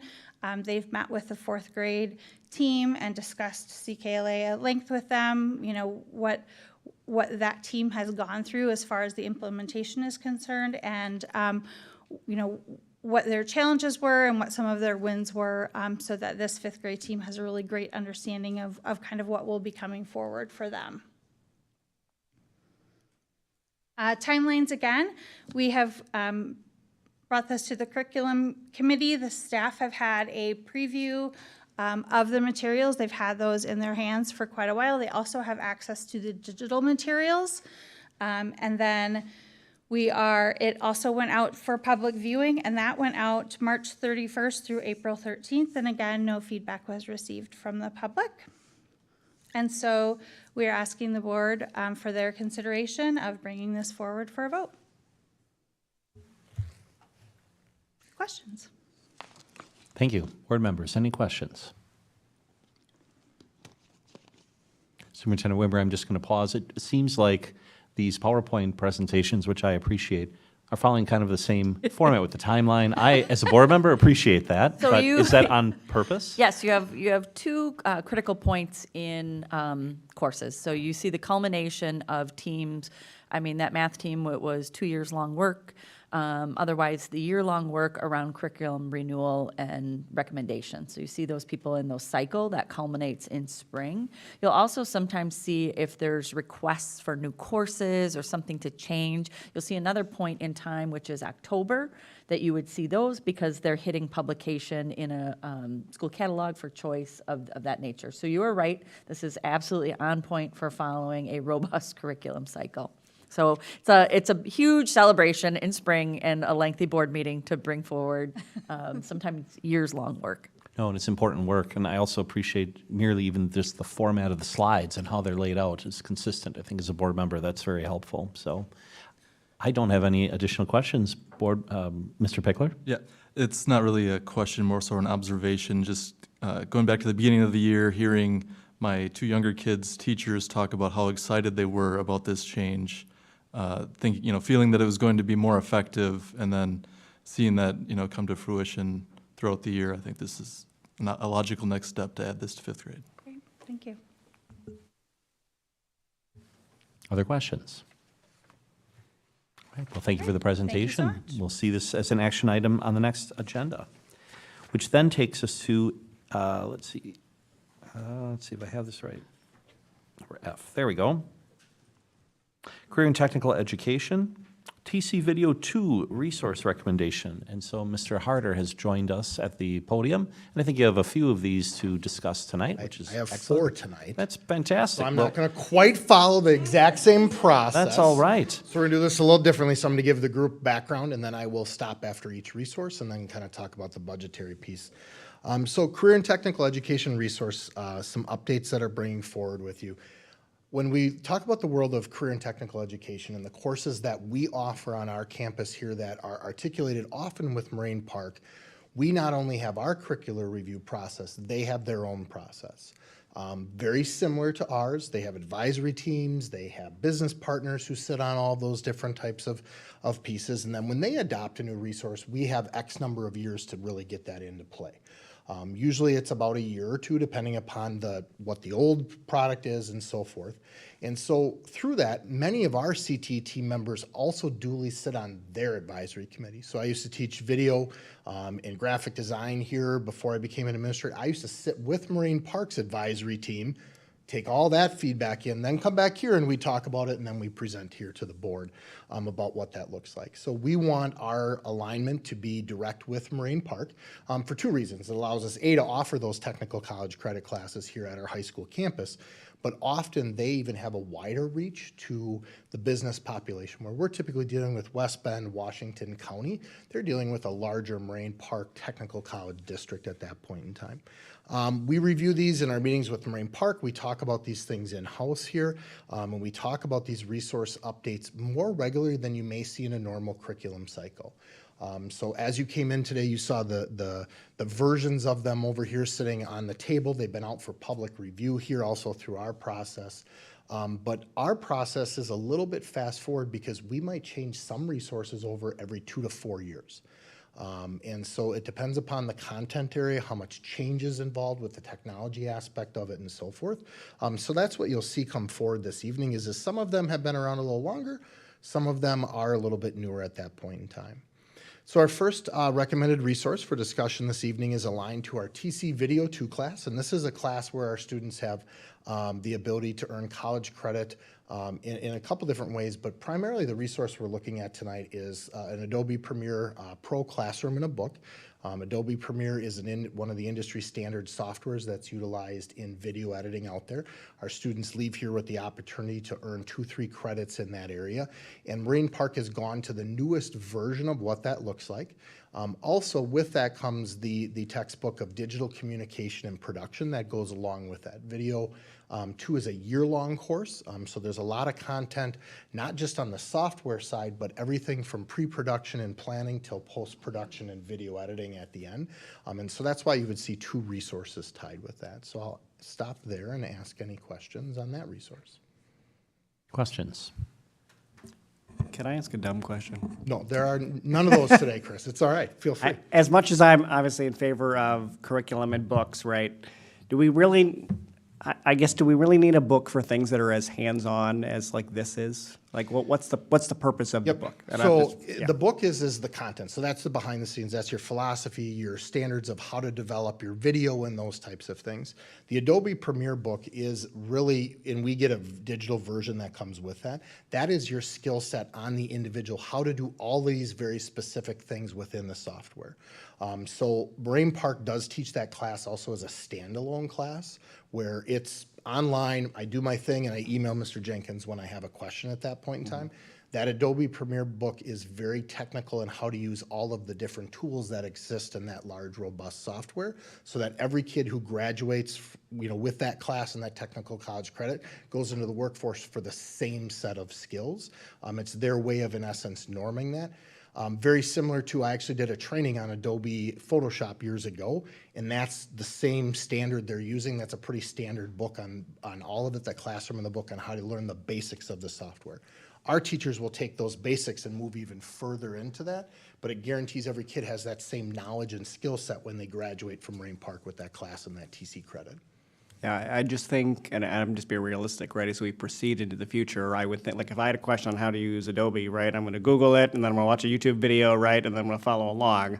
I just don't know how often I'm going to pull out my textbook from when I took the class and then look back at it for that step by step. And that is something, those are conversations we're having with Moraine Park of what that looks like in the future is as they standardize those expectations, and as software now goes away from versioning and it's in the cloud. This week, they decided to push an update, and the tool that we're so used to using, those are changes where you will see some of these things move to a true online platform in the future that are more updated at that time. Yeah, sounds good. Thank you. Other questions? Move to the next one. So the second course, if you remember, back a little while ago, we actually redid our accounting sequence here. So we went from 3 classes down to 2. Our third class did not have any technical college credit, any college credit tied to it in any way, shape, or form. And so we want to make sure that we were providing the best return on investment for our students. So we realigned all of our curriculum into 2 technical college credit, credit courses, Accounting 1 and Accounting 2. And with that, at the same time, Moraine Park was updating both their base accounting principles book, which is the one that you see on the far right in the image there, and then 2 additional books that they use. So when you go to Moraine Park, not only are you assessed on your technical competence, you also have workplace readiness skills that you have to show before you leave there. And so the 2 books that you see on the left are about working in the business world. They are talking about working in corporate entities and what that may be like, and are used for reading, conversation, and helping kids understand those needs for workplace readiness skills. That's something that our whole entire career and technical education team has taken on this year, working with our business advisory group, all those different pieces. So this year, it may sound as simple as, but it's the appropriate way to write a business email, and how do I communicate by email? All those different pieces. This is really meant, those 2 books on the left, meant to talk about that business acumen and those workplace readiness skills. The book that you see on the right and the 2 on the left are used both in Accounting 1 and in Accounting 2. So they would actually cover for both of those courses at that time. Any questions? Questions? All right, hearing none, why don't we move then to, I believe it is TC Computer Literacy Resource Recommendation? Yes. All right, so the third one up this evening is tied to our TC Computer Literacy course, and it is the Microsoft Office Pro curriculum. And we are looking at an online curriculum that actually mirrors the other half of this online tool, is what we use for certifications. Our students can leave here in certifications in a variety of software, skill sets, et cetera. So almost every one of our pathways in our CTE classes has a certification piece. Certification does 2 things. Number one, it provides students with a certification before they leave high school that they can share to a potential employer, to the technical college, to their college, wherever they may go. And it's something that's widely accepted. It also is something that's incentivized by the state of Wisconsin. And so our students do very well on a variety of the certifications that we give here. This is one that we currently give as Moraine Park has looked at new curriculum resources. They've actually gone to the online version of the prep for this. So to your question earlier, Mr. Jenkins, this is where they've turned to digital, and they're using that platform together at that point in time. This would basically align both the prep materials with the actual same system that our students utilize for their certification test at the end of the semester when they take that class.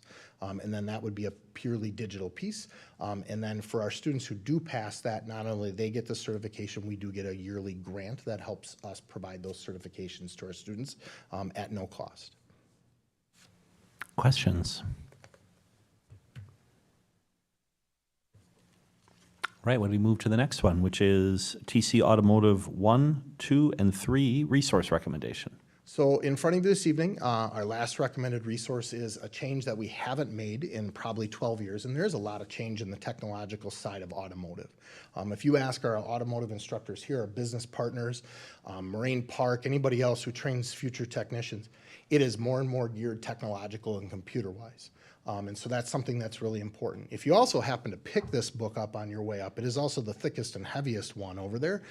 It literally covers all 3 levels of our automotive course here, and would align with Moraine Park. And so this is a book that we have worked with regularly over the years. However, we are looking to integrate this at a little bit deeper level, and with it comes a digital version. It has the ability to integrate directly into our learning management system, Canvas, which is the same system that Moraine Park uses.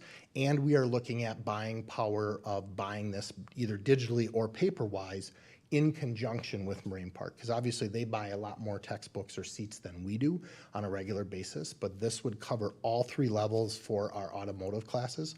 Our students actually start out, they can start out as freshmen taking that intro to automotive. By the time they're done, they can earn over 12 credits towards the Moraine Park automotive degree here before they leave our campus at that point in time.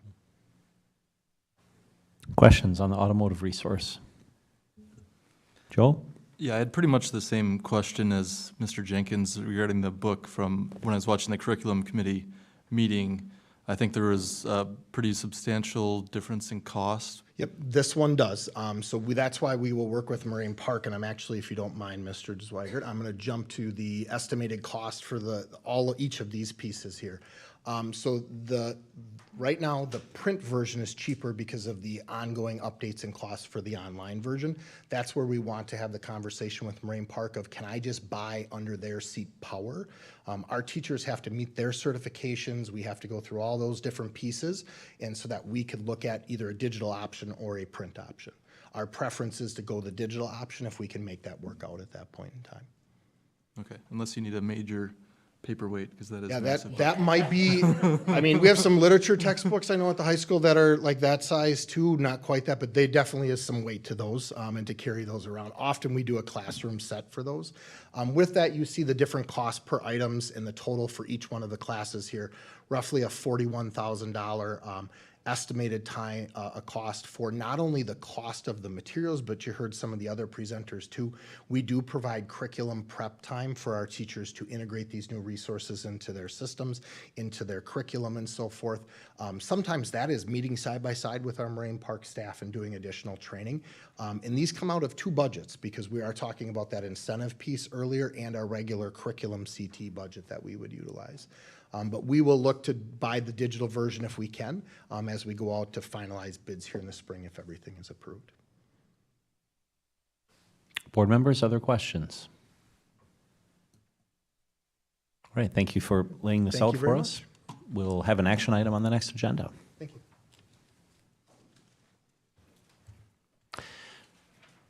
All right. Next on our agenda is a first reading of Policy 345.41, third grade to fourth grade promotion and retention. This is an Act 20 required policy. Superintendent Wimmer, you're going to kick us off. So I always represent the intersection of policy and curriculum. Heather is the mastermind behind all things Act 20 and literacy, so you hear her speaking about that quite a bit. But I'll kind of encapsulate, you've heard quite a bit about it. You know that we, because of Act 20 and that literacy law, adopted K4 of CKLA. And again, we had to go off a state-delivered list of what resource we could use, and that is nearing its full year of implementation. Tonight you heard that we want to add grade 5 to that lineup for a comprehensive elementary program. And we talk about science of reading quite a bit, and to a layperson, I think the easiest way is some of us might be old enough to have learned reading by sight words, like this is a word, you learn it, and all of that. Then along came a more balanced reading approach, which is what we had in the district, where you're integrating phonics and sounding out words, and you're using fluency, and you're integrating that with your vocabulary and comprehension. So it's a more robust program. So before this, it was on our teachers to kind of bring in all those elements to make what we would call a balanced literacy program. This is the evolution to a science of reading program. So all of those are interwoven. How's that? Yes. Okay. Very good. So I know you've heard kind of Act 20 and literacy and those pieces, but during policy, we were just talking about, like, take a moment and reframe. What does that mean? What did it mean for us? And you know that evolution of getting us there took a lot of teams, just as it did with fifth grade teams. So that's kind of what brought us to this point on implementation. Any questions on kind of that literacy piece and what we mean by science of reading and kind of our staff and their engagement? Perfect. As part of that, we are also mandated to have a policy in place, and it talks about promotion from third to fourth grade. Now, we have promotion policies on the books, and we wouldn't bring forward sunsetting those right away, because something unique is you have to have a policy in place by July of 2025, but you don't actually implement for 2 years.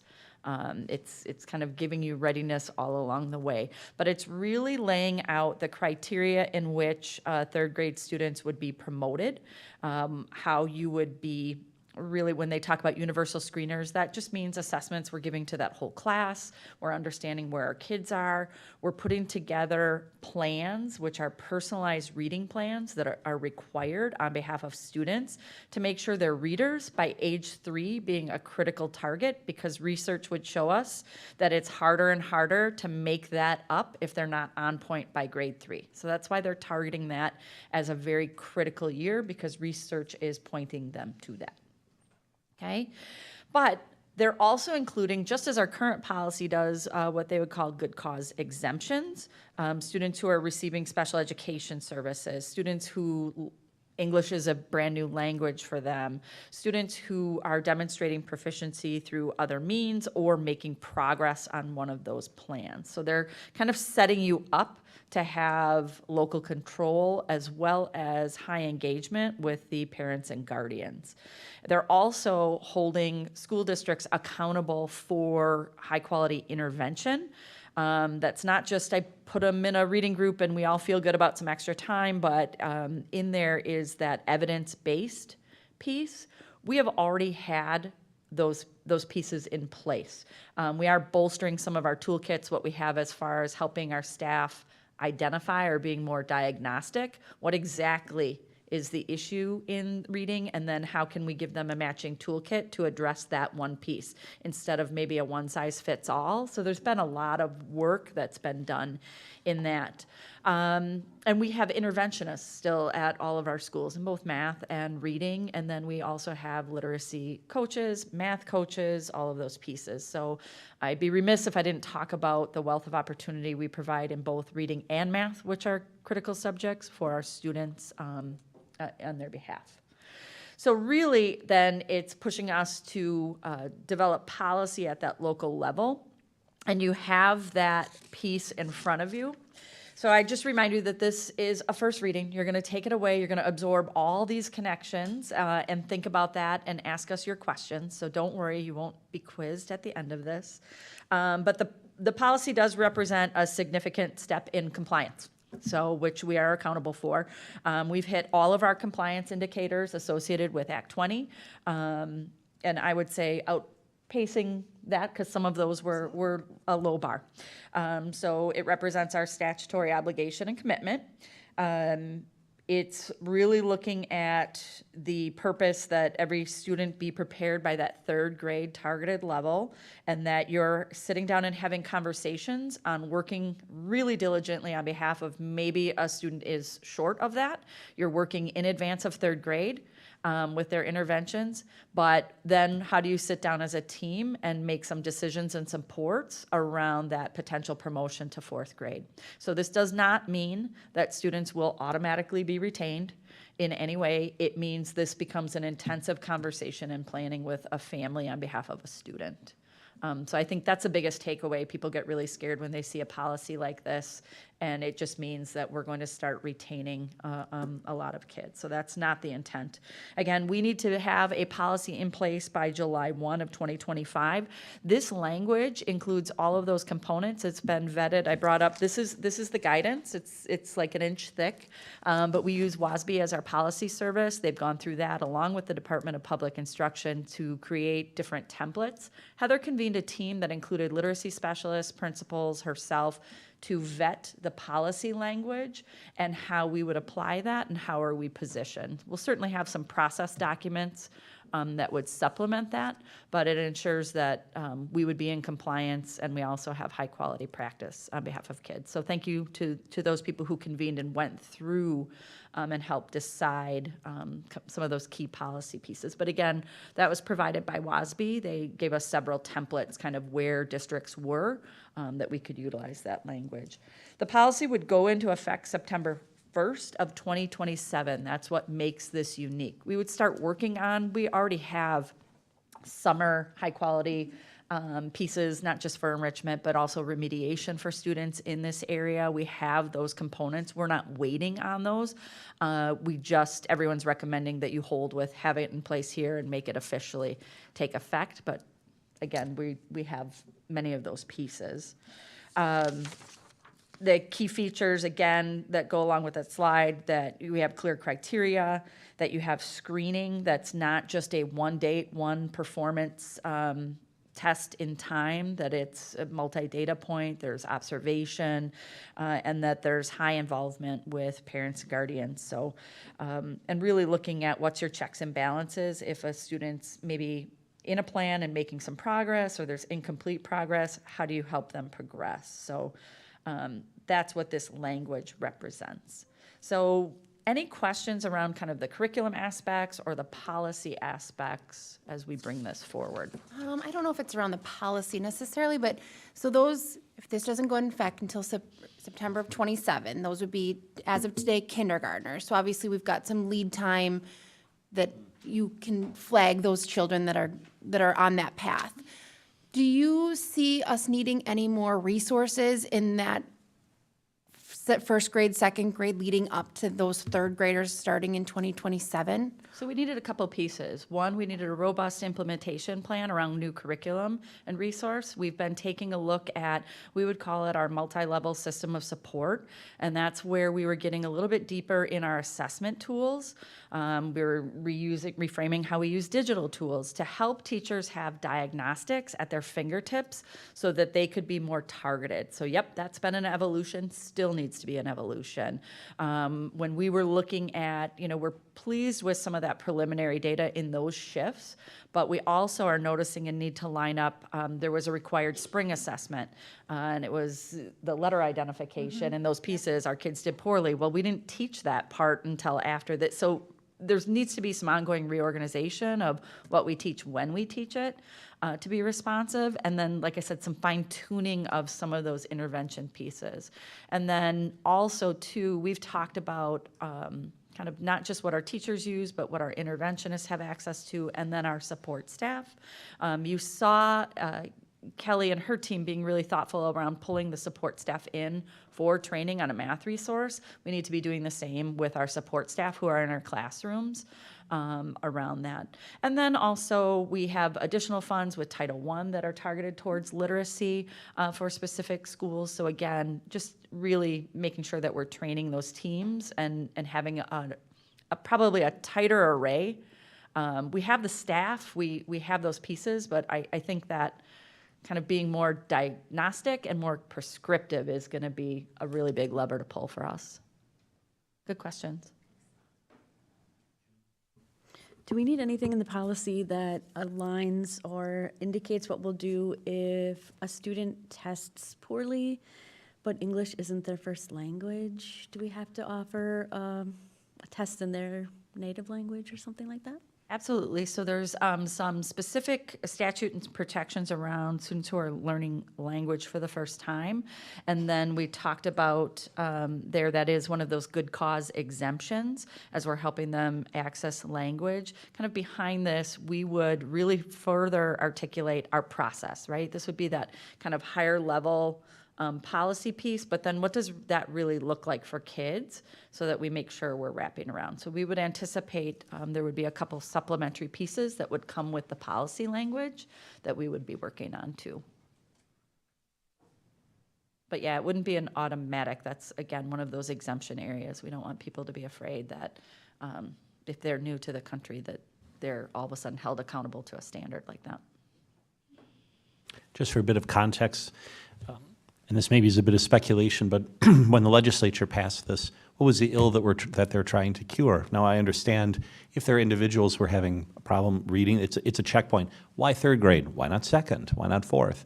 There must be some logic as to why that checkpoint. So the research points to third grade being a critical year, that if you aren't on point on grade level, that it becomes harder and harder to close that gap to get back to grade level beyond that point. So that's why research is lending to that.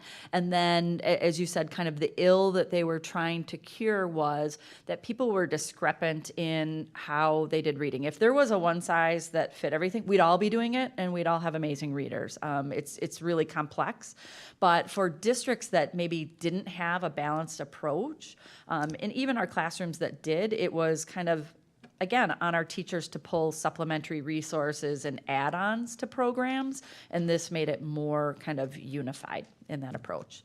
And it also brings up and shifts, I think makes reading a little bit more robust as we entertain in next year's curriculum cycle. So you saw us be in attention to K-5, and then all of next year we'll be taking on 6-12. How does this work shift who these readers are as they come to you, so that we're on point with rolling in that analysis and making recommendations? So our 6-12 teams will be heavily involved in a resource review and analysis. Thank you. Other questions or thoughts? So this is a first reading. First reading, I would ask that you kind of take it away, hit us with questions that you have in the interim, and then we can certainly kind of represent and address those. It's a really big piece, but again, there's a pretty long runway in putting some supplementary pieces in place as well. Thank you. We appreciate the presentation. Thank you. Superintendent Wimmer, I think you're up for the next item as well. Would you like to do it here, or would you like to do it back? I can stand right here. There's no fancy slide deck for this one. This one, I believe, is Policy 119, High School Configuration Review Process. So we had preliminary conversations with the full board around 119. This is the one that holds us accountable to a formal process, including some very, I think, rigid dates around calling the question around 1 or 2 high schools, as well as pushing us out to a public referendum, which would be non-binding, all of those.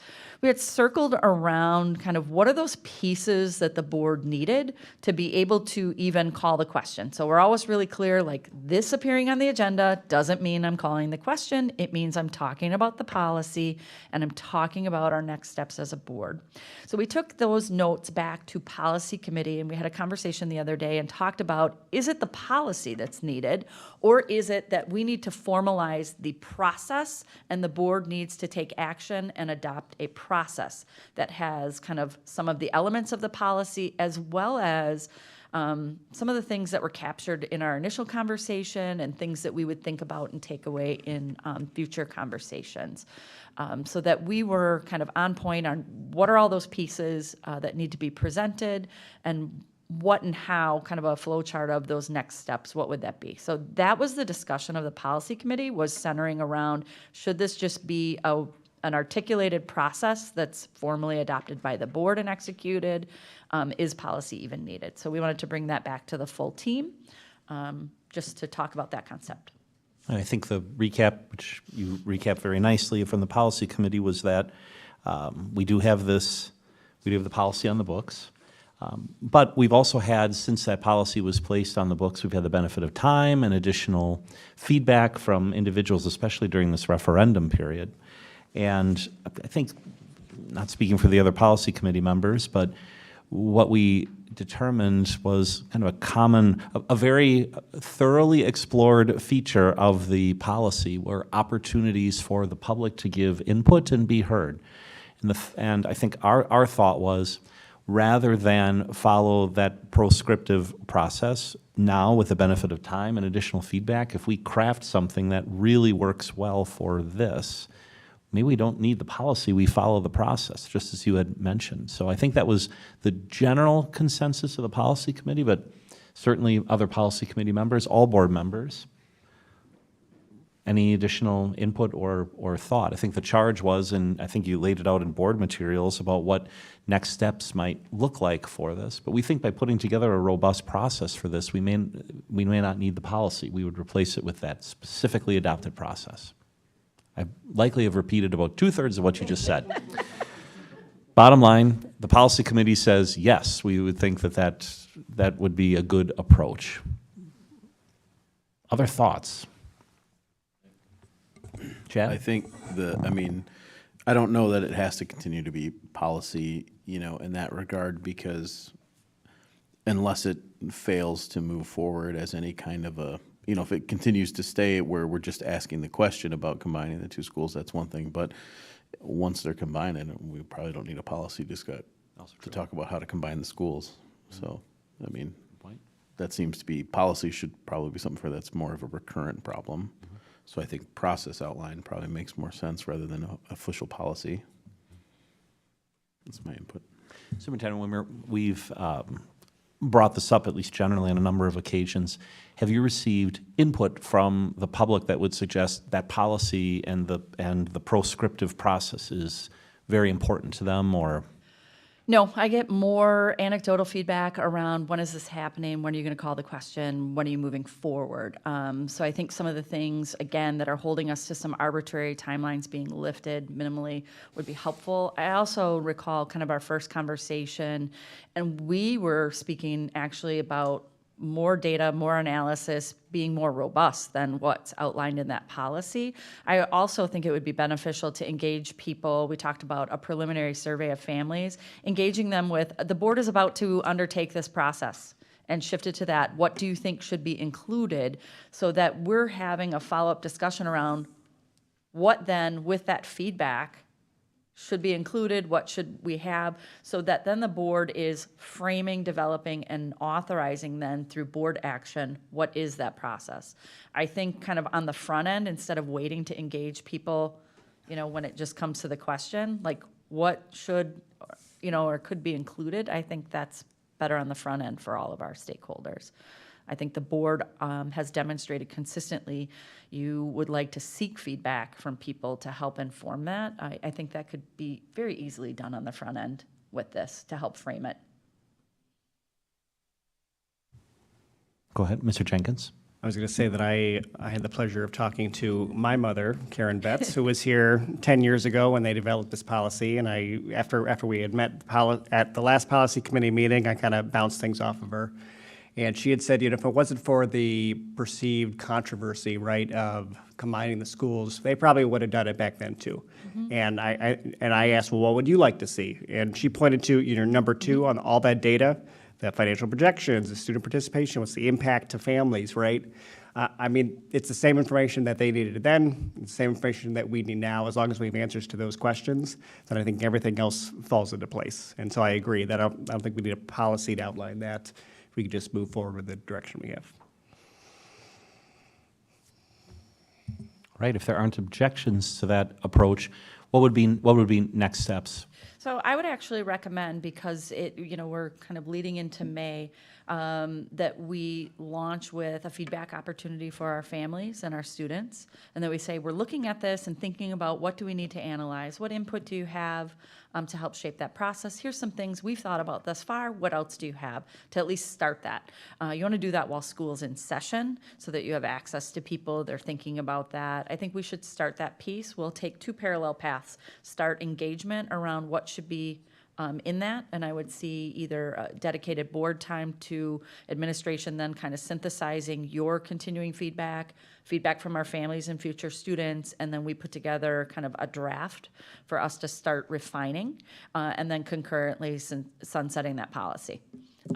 So that we can move forward with a board-adopted process. I can lay out a timeline for that and start working on gathering some of that initial input and put that together. But I think that's a solid path forward that relies on robust engagement.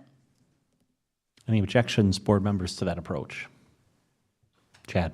No objection. I think that when we're looking at getting feedback, and you said a broad approach, which I agree with, and I think that's really, I think faculty and administrative feedback is kind of a category that I think has some unique views. Students, maybe both past and present students and future, parents of future students and families, and then community at large. There's a lot of, obviously, community support around the schools, sponsorships and everything else. It would just be nice to get some overall business community feedback as well. So. We can put together in that plan, we used the Donovan Group when we did a comprehensive community survey related to the referendum. That was a lot smaller cost than other maybe survey companies that we've utilized in the past. I could ask what that could look like. So if we were to go that route too, with our full community, what that could look like. So I'll bring that as part of the process review. Superintendent, or maybe we can discuss, if we keep that board policy on the books while we're doing these other operations, I don't know if there's necessarily conflict. I've just looked up A policy can be deleted after consideration at 2 school board meetings and approval, majority vote of those present at the second meeting. We'll just need to make sure, suspend it, delete, we'll just make sure that the actions that we're asking you to do are not in conflict with the standing policy. We'll kind of work through that Yeah, we'll governance look at that question, timeline. advance it next time. Okay. Other questions? We appreciate the community's feedback on this as well and leading us to this point, and appreciate your work and helping shepherd and lay out the plan. Thank you. Thank you. Next, 2025-2026 student fees. We invite Mr. Lenny Hansen, our Assistant Superintendent, to the podium. Good evening. Good evening. The school district, like any school district, has a number of student and course fees that it assesses on an annual basis associated with the various programs, materials, and specific courses. Pretty common throughout the state. We work very hard to not have too large of a list of fees that a single student might see. But certainly as you go up the system, up towards like high school, and you have a lot of very specific courses that have very specific needs, you'll see some more unique fees there. We are looking at the fee schedule that's proposed for next year. There are no changes proposed, so it would be the same fees that were assessed this year for any students participating in these programs. You'll notice there are some fees that have an asterisk next to them. Some of those are, most of the time, and we have some double asterisks as well, but most of the time those are identifying fees that are actually driven by a vendor or program that we work with. So for example, we put what we anticipate the fee will be to take an AP class through the College Board, but the College Board can always change that fee, and if they do, then we would adjust the fee as well. But there are no changes to district-controlled fees proposed for this year. So we're sharing this information now, and then it would be brought for approval 2 weeks from now. Any questions? I think you mentioned in the document, and sorry if you mentioned it already, individuals who may have a financial hardship, there is a process for that, correct? There is a process for that. It is a two-step process. It starts with the individual completing a free or reduced lunch application, and then once that's completed, then there is a fee waiver application that's used after that. There's information for that provided in the student handbook or family and student handbook, as well as other materials on the website or at the high school. We would encourage people, highly encourage people, even if they think they may not qualify for any fee waivers or for reduced or free lunch, to complete the form. The school district benefits financially by having those forms from families completed. Even, many people think often they might not fall into a category that would be awarded any kind of waivers, but that can benefit the district in other ways. For example, funding through title programs and other programs is based upon the data that's received from those. All of that information is confidential. Nobody knows what an individual family puts on those forms. The names are never sent to any other agencies, any things like that. And those actual forms are kept extremely confidential. I can count on one hand the number of people in the entire school district who can even access that information. So that privacy is extremely important, and we want families to know that because we really do encourage them to complete those forms because it can benefit both the individual family in the case of fee waivers, as well as the school district in terms of other revenue sources. Thank you. Other questions? Yeah, just a couple. With there being no increase, I'm just curious when the last year was that we did increase some of these fees. So last year, some of the fees were adjusted. We really do look very specifically at what that fee is for. So we don't just say, oh, inflation was this, so increase all the fees by that. We really look at each individual fee. And then, especially when you get into all of those detailed fees, like those high school course fees, each of those goes to a specific account just for that course. So we don't want people thinking that all these fees just go into one big bucket that the district holds. They are tied to those specific uses and can only be used for those uses each year. Mm-hmm. My next question was based cost analysis, if that's done, and you just answered that, so thank you. Excellent. Do you know just roughly what percentage of our district families are free and reduced? So That that we're aware of. information is published in a variety of places every year. Again, no names, just a general percentage. Like the school district state accountability report card lists it. I really shouldn't speak off the cuff, but I believe we're right around 35%-ish within, plus or minus 2 probably of that. But I think Superintendent Wimmer's trying to dig for it right now.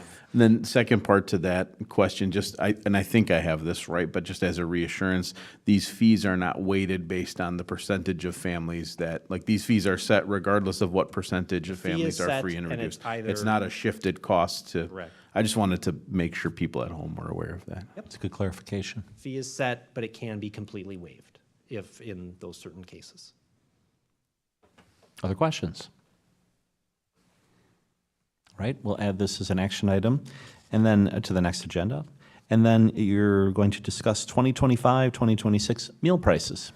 The West Bend School District, like most school districts, provides a breakfast and lunch program for students. That program operates kind of as it's like any Wisconsin school district food program operates kind of like its own business. It's self-funded, so it brings in revenue for selling meals, and then that revenue is used to cover the cost of the food, the staffing, the equipment, everything that goes into that.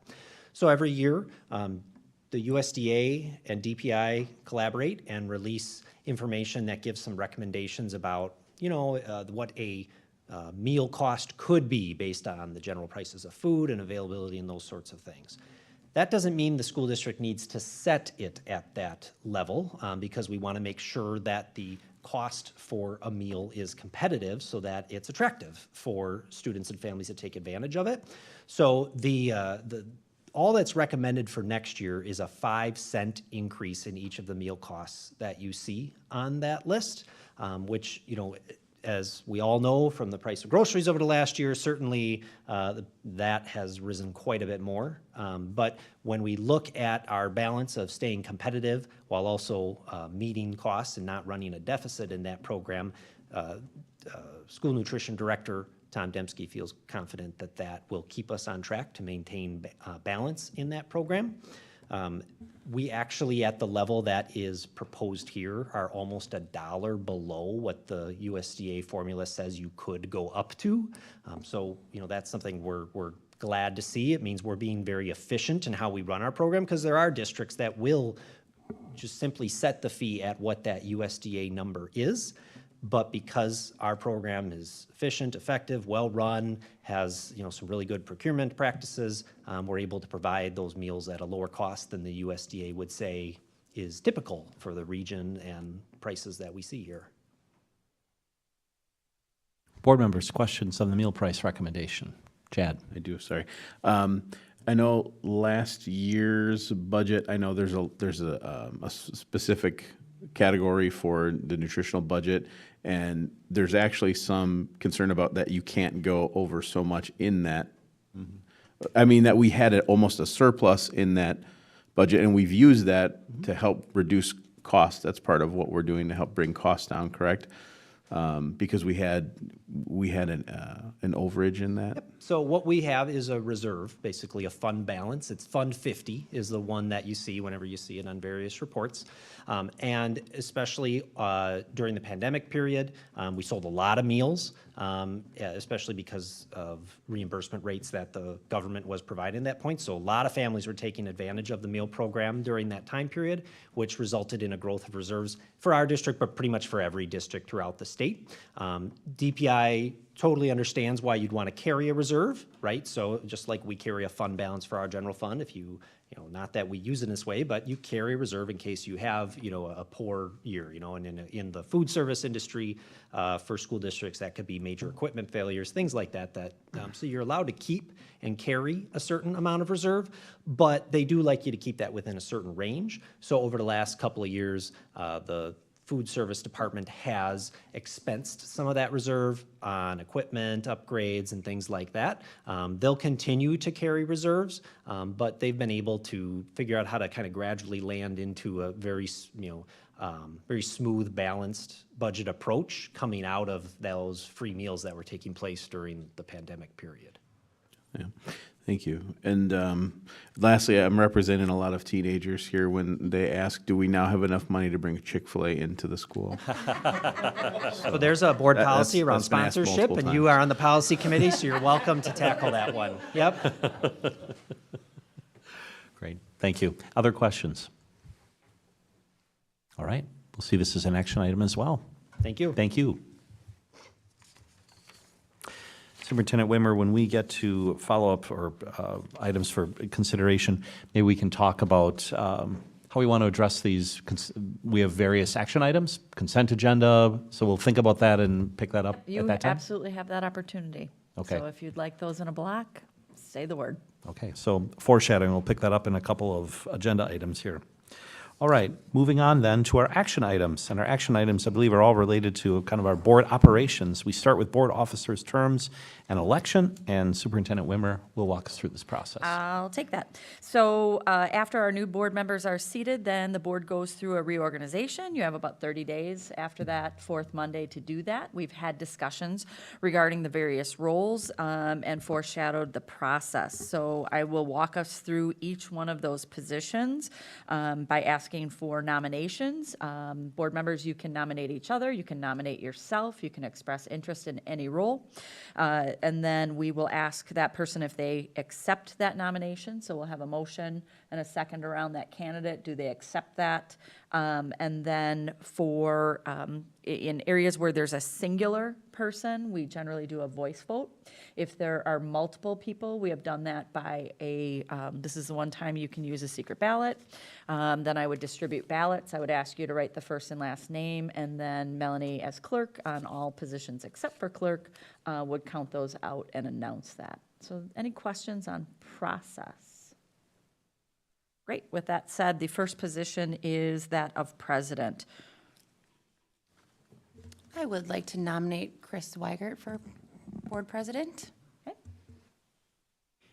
Can second that. We have a nomination. Chris, do you accept that? I would accept. Thank you. Anyone else interested in that role? Then we'll proceed with a voice vote. All those in favor of Chris Weigert serving as president? Aye. Aye. Anyone opposed? Great, that carries. Chris, you can continue to be president and lead the rest of the meeting after we're done with this.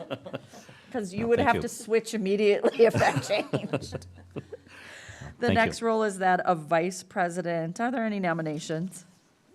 I would nominate Kelly Lang for vice president. I'll second that. Thank you. And we have a second for Mr. Pickler. Anyone else interested in the role of vice president? I'll proceed with a voice vote. Kelly, did you accept that? You said it last time, but I should give you the opportunity. Thank you. And then I'll proceed with a voice vote. All those in favor of Kelly serving again as vice president? Aye. Aye. Anyone opposed? Thank you. The next is the role of treasurer. Do I have nominations or anyone interested in treasurer? I know, June, we have you interested as a continuing member of that, correct? And then, Joe, you also expressed interest. Anyone else interested? So just, you can choose to nominate both candidates. So oftentimes we do that so that we have that election, or you can choose to nominate people individually. It does not matter, just procedurally, so you know. I can go ahead and double nominate, is that all right? Yep, you can. All right. Second. I will nominate June and Joe for the position of treasurer. And I believe you seconded, Kelly? Great. Do each of you accept that nomination? Yes. Thank you. Thank you. Then I will proceed with voting. Again, I'm going to ask you to put both first and last name of your candidate. We retain these for the record. I will come around in a moment and collect these. Your choices then again are June or Joe. Thank you.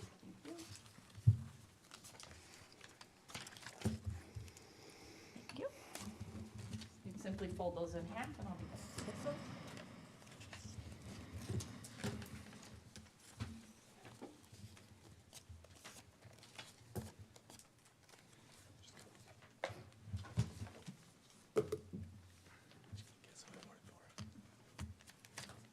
Sorry, run that way.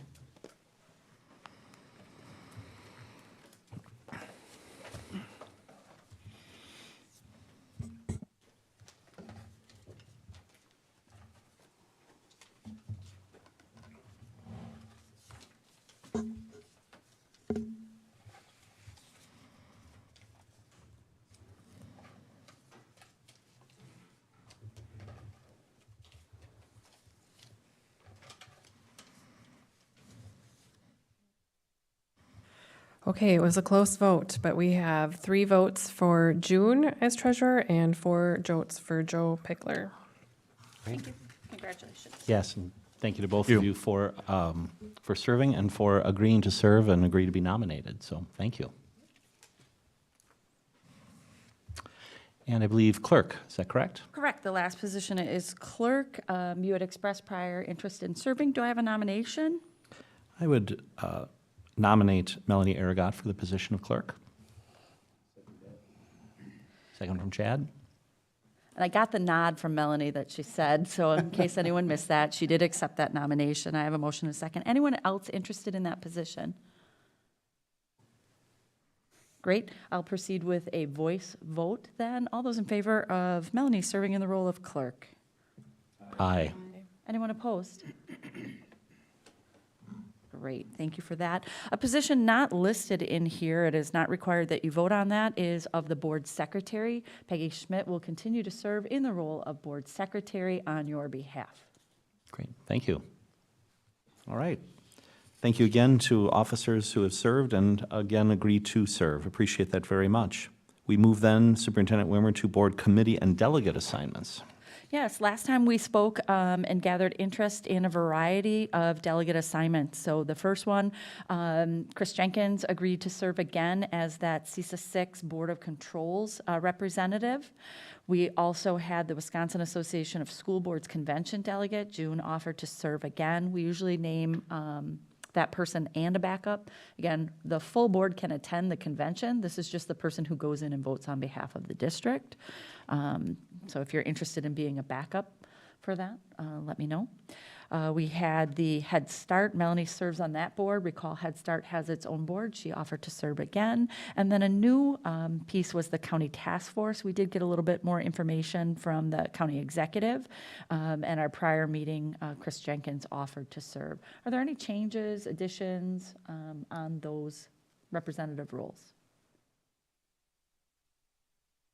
Would a motion be appropriate then to approve these delegates? One Superintendent second. Wimmer? Thank you. One second. Because jumping the gun. I'm going to wrap all of them in one. All right. Last time we also, in addition to that representation, talked about the different committees, both policy and curriculum.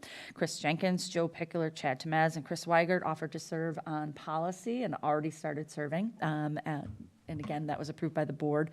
And then curriculum committee was Melanie, June, and Kelly. Any changes, additions to those? Then I think we would entertain a motion. I also have graduation ceremonies listed. Anyone can be added at any time to those. But as far as those formal delegate assignments, committee assignments, you could entertain a singular motion as presented for both the delegate and committee assignments. I move to approve the board, committee, and delegate assignments as presented.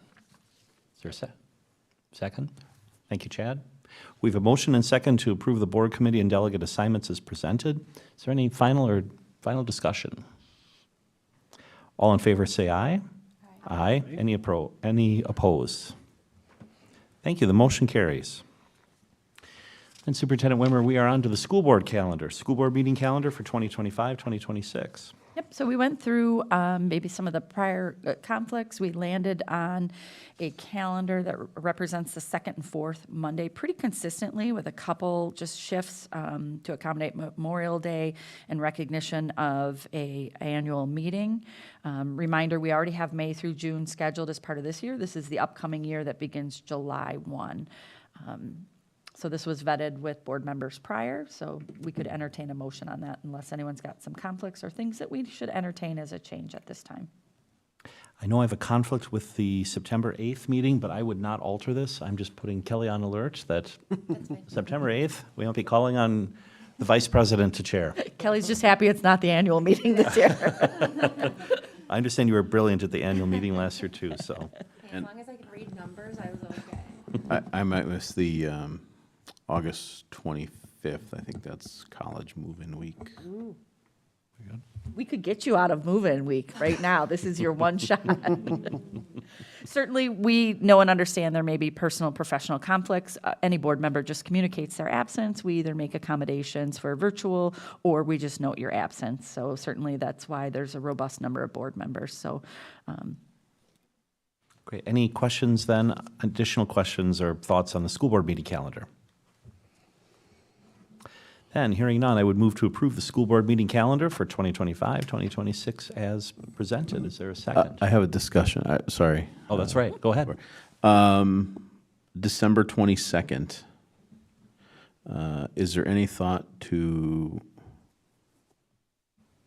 maybe shifting, is there any thought to shifting that away from that date? I know that's a busy Close to the holiday time of year holiday right season. there. I don't know if it would make more sense to make it the 15th and maybe the 8th, the 1st or something. You can do that. Sometimes we cancel these second meetings in July or December flat out, depending on the number of items. But we could certainly put that on the radar right now to shift that up. So you want to look at, for December, holding the 8th and then the 15th? Or did you want to shift both of those? I guess I would recommend leaving the 8th because it fits with the flow, and then moving the 22nd to the 15th as a meeting only if needed. So if we don't need a second meeting in December, we can cancel. We support that. So Okay. that would be my recommendation as far as adjustments to the calendar. Otherwise, the rest I don't. Other thoughts, objections to that? So just to clarify, we would keep the 8th. We would also schedule the 15th with the understanding, Correct. Superintendent Wimmer, that if that's not necessary, Unnecessary? then Yeah, we if would there's nothing cancel that. pressing, we would cancel that. Thank you. Great. Other thoughts? Well, thank you, Chad. With that revision, I'd move to approve the school board meeting calendar 2025, 2026 as presented. Is there a second? Second. Thank you, Chris. Motion and second to approve the calendar as presented. Any final discussion? Hearing none, all in favor, please say aye. Aye. Any opposed? That motion carries. Thank you. That takes us to the end of our action items. Future agenda items. We'll start with our board meeting calendar. I'll read off our planned meetings for the next upcoming weeks, all scheduled to take place here at the Education Service Center. May 20th, Curriculum Committee meeting, 4:30 p.m. May 27th, a regular board meeting at 5:30 p.m. June 9th, regular board meeting, 5:30 p.m. And June 17th, Curriculum Committee meeting, 4:30 p.m. We just remind the public to watch for the official postings of the meetings in case the time, place, or date may change. Any questions on the calendar? Just to make note that May 27th meeting is a Tuesday, which I know why. I'm just for people not thinking about.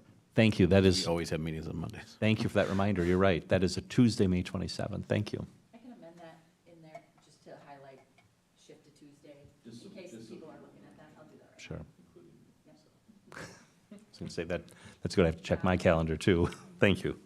All right. Any other questions with regard to the board meeting calendar? Items for follow-up and communication. So just as I had mentioned before, Superintendent Wimmer, I just wanted to poll the board because these are all important topics that we had dealt with today on discussion. My initial thought was if we could put them on the consent agenda with the understanding that if any board member has questions between now and then, if you'd alert Superintendent Wimmer, we would pull it to the regular agenda. And also even up to that night, even if it's on the consent agenda, I believe board policy says that any board member doesn't require a second, it just automatically gets pulled. Would there be objections to that? Let me caveat that. I believe the Act 20 discussion, that's worthy, I think, of discussion on the regular agenda because we need an additional reading. So that would only be going forward for the second reading, but everything else, Policy 119, you'll see as a discussion item in the future as we progress through that and your next reading around that policy. But the remainder of the items, we'd just be seeking approval to move forward. I think that unless anyone objects, we would schedule it that way. Yeah, any objections to that approach? With the understanding, nobody should be bashful if they have any questions. We will pull it and discuss regular, but as part of the regular agenda. But we'll proceed to that basis then. Great. Any other items for follow-up and communication? All right, thank you for all the discussion tonight and the action that we took to organize the board. We have an item that is properly discussed in executive session. So I'd move to adjourn into executive session pursuant to Wisconsin Statute 19.851C to consider employment, promotion, compensation, or performance evaluation data of any public employee over which the governmental body has jurisdiction or exercises a responsibility, and take any such action if necessary based on its discussion. namely evaluation. Do I have a second? Second. That was Chris? Yep. Mr. Pickler, thank you. All right. We have a motion and second to adjourn into executive session. Any final discussion? Hearing none, I will call the roll, because I believe this is a roll call vote. Mr. Swiger votes yes. Ms. Aragot? Yes. Mr. Pickler? Yes. Ms. Lang? Yes. Dr. Temez? Yes. Mr. Jenkins? Yes. And Ms. Kruger? Yes. Thank you. We are unanimous. We are adjourned into executive session. Thank you, everyone, for attending.